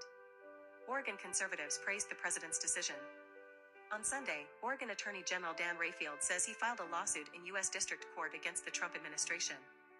There is a hearing in Portland federal court scheduled for Friday for a temporary restraining order that would prevent the deployment of troops under Title 10. Live updates follow. 3 p.m. U.S. Assistant Attorney General Harmeet Dillon posted a copy of the letter addressed to Portland City Attorney Robert Taylor and PPB Chief Bob Day, requesting materials including unredacted body camera footage and reports related to incidents involving conservative influencers Nick Sorter and Katie Davis Court. Dillon has set a deadline to receive the materials by Friday, October 10th. Acting at the direction of our AG Pam Bondi, we at Civil Rights have launched an investigation into Portland, OR's highly questionable police practices. Stay tuned. We will not leave the people of Portland at the whims of criminals and woke cops. Govern yourselves accordingly. https://t.co/does/psfevolve. AAG Harmeet Dillon, at AAG Dillon, October 3, 2025. 1:30 p.m. Portland police gave an update about ICE protests and PPB arrests. Chief Bob Day said the Bureau has been accused of bias from both sides, which tells him they're landing right in the middle. You know, the irony here is we were condemned in 2020 for our approach towards the left, and now we're being condemned in 2025 for our approach to the right. So I would say we've landed right in the middle of the fairway. And this is the nature of the rule of law. This is the application. Appropriate application of the rule of law that it is equitable across the board. 11:30 a.m. During a briefing on Friday, Press Secretary Caroline Leavitt says U.S. Attorney General Pam Bondi will be investigating the Portland Police Bureau over the arrest of conservative influencer Nick Sorter. The Department of Justice spoke with that journalist this morning, and they will be launching a full investigation into his arrest. This incident is part of a troubling trend in Portland, where left-wing mobs believe they get to decide who can visit and live in their city. It is not their city. 10:52 a.m. The Portland Police Bureau released a statement on interest in Thursday night's arrests outside the ICE building, saying, "The Portland Police Bureau, PPB, is aware of public interest following several arrests made during demonstrations in the South Waterfront on the night of October 2, 2025. Among those arrested was an individual known to have a significant social media presence, as well as others representing a range of political viewpoints. As with all such situations, arrests are based on observed behavior and probable cause, not political affiliation or public profile. Formal charges will be determined by the Multnomah County District Attorney's Office. PPB remains committed to protecting public safety, upholding the rights of all individuals to lawfully assemble, and enforcing the law impartially." 10 a.m. A hearing has begun where a judge will decide on whether there will be irreparable harm by either allowing the deployment to proceed or hitting the pause button on that deployment. Updates can be found here. 6 a.m. post-millennial journalist Katie Davis Court and an assistant stood on top of the ICE building alongside federal agents for much of Thursday night. Davis Court claims she was assaulted by Antifa on Tuesday and appeared on Fox News with a black eye the next day. In the appearance, she criticized Portland police, saying they did nothing to stop the suspect. 5:30 a.m. protest outside the ICE building in South Portland Thursday turned physical at points, prompting both federal and Portland police to make several arrests. Just after 8 p.m., officers saw two men fighting near the building's driveway and one of the men was knocked to the ground. Both men were detained by federal officers. At about 11:16 p.m., Portland police officers saw more fights break out and arrested 3 people. The following people were booked into the Multnomah County Jail for second-degree disorderly conduct. Angela Davis, 49, from Vernonia. Nicholas Sorter, 27, from Washington, D.C. Sunmi E., 43, of Portland. Sorter is a prominent conservative influencer with more than 1.2 million followers on X. Portland police did not release any other details.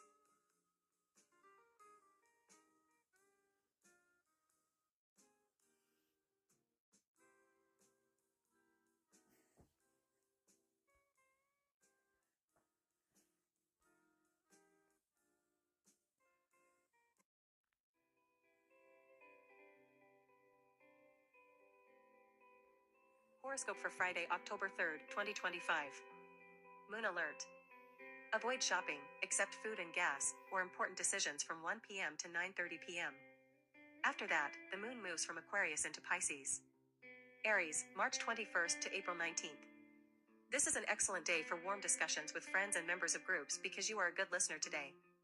In fact, because you will listen to someone with focus and interest, the conversation might prompt you to refine some of your future goals. It's possible. Taurus, April 20th to May 20th.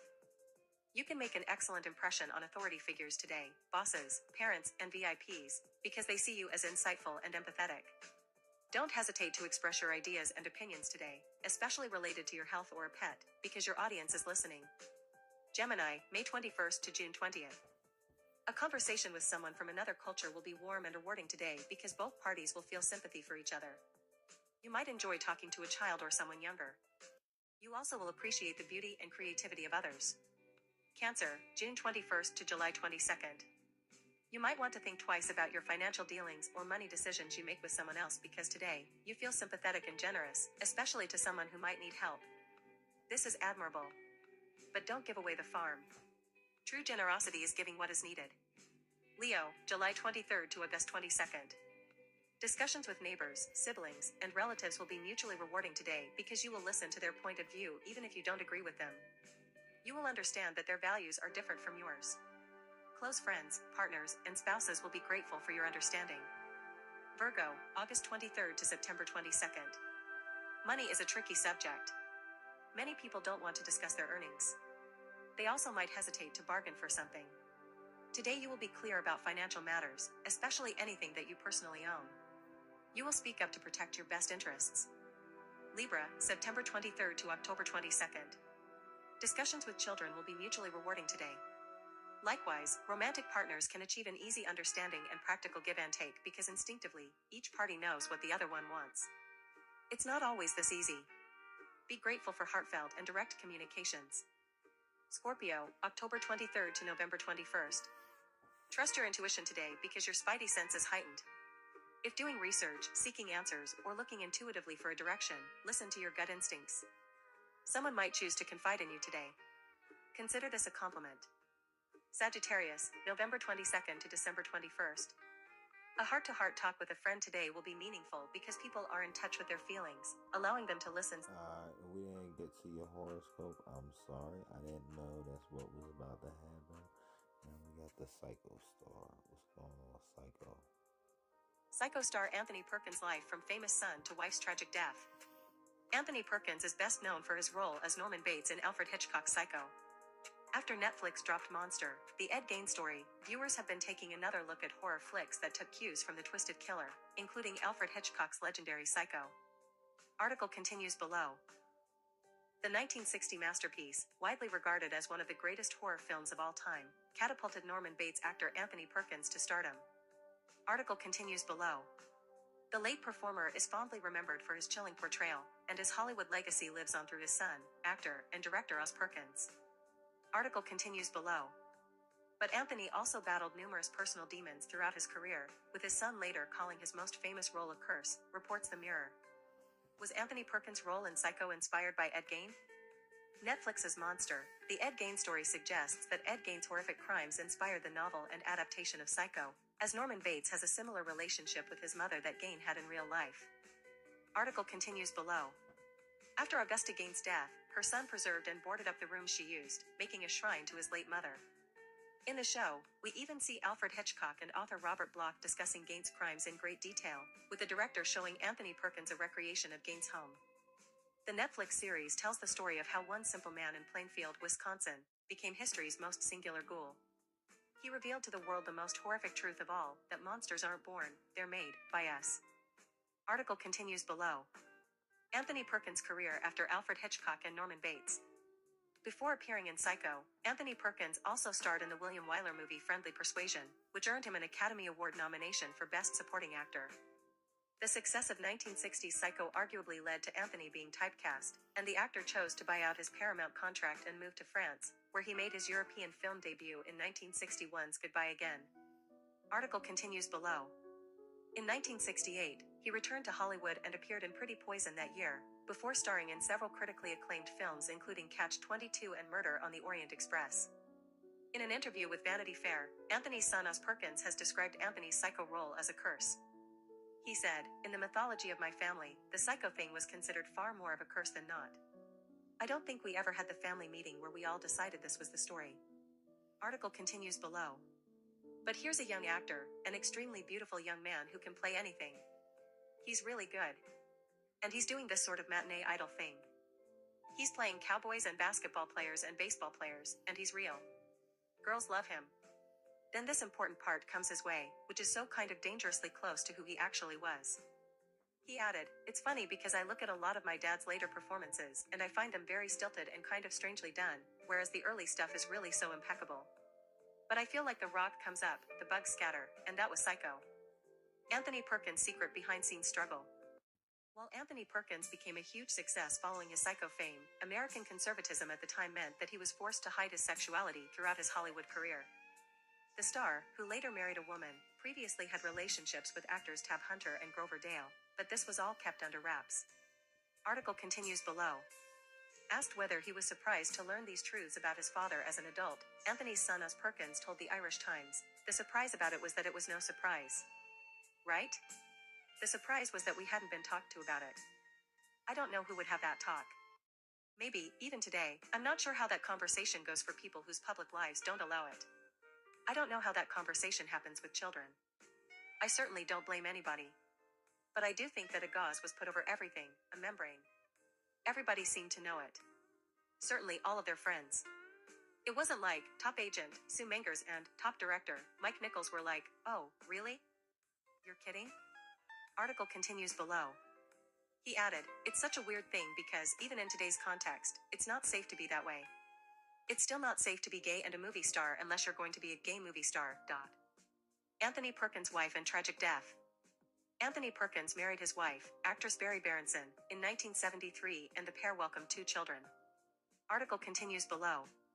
Barry and Anthony starred opposite each other in the 1978 Alan Rudolph film Remember My Name, and she also appeared with Jeff Bridges in 1979's Winter Kills and Malcolm McDowell in 1982's Cat People. The pair remained married until Anthony sadly died from AIDS-related pneumonia in 1992. Tragically, Barry was killed 9 years later as a plane passenger during the 9/11 attacks when American Airlines Flight 11 was hijacked and crashed into the North Tower of the World Trade Center. Article continues below. Anthony Perkins' sons and family legacy. The late Anthony Perkins is survived by 2 sons, Os Perkins, 51, and Elvis, 49. Oz began his career as a child actor, playing a younger version of his father's character Norman Bates in 1983's Psycho 2 and later appearing in films like 2001's Legally Blonde and 2009's Star Trek. He is now best known for his work as a director, having helmed such horror films as 2020's Gretel and Hansel, 2024's Longlegs, and 2025's The Monkey. Article continues below. Meanwhile, Elvis is an American folk rock musician who released his first debut album, Ash Wednesday, in 2007. Monster, the Ed Gein story is available to stream on Netflix. We're gonna do one refresh to see if anything other than Taylor Swift is trending, and if not, that's probably a wrap for tonight, guys. Taylor Swift, Diddy, author, canceled lyrics, father figure, Eddie. I don't know. Yeah, we'll deal with Eddie later. Harley, West Virginia, Mercury. We already did that. We did all this, guys. We did all this. So I appreciate all you guys for coming out here. This was a nice, smooth stream tonight. I'm figuring out stuff a little bit more every time I do it, and as I'm learning how to do it, we learn how to do it. We're gonna do this stuff together. You feel me? So, if you haven't subscribed yet, I don't know what you're doing. You might want to leave a comment in. You might want to put this on a replay. We're going to start doing these sleepy night streams like every night or whatever. I'm even in a sleep mode after how we had this all set up. So until next time, guys, like I said, I just want to tell y'all peace. I appreciate you guys for being here. What else can I say? What else can I say? Oh yeah, we available on TV and on phone. So we got different ways to do it. You feel me?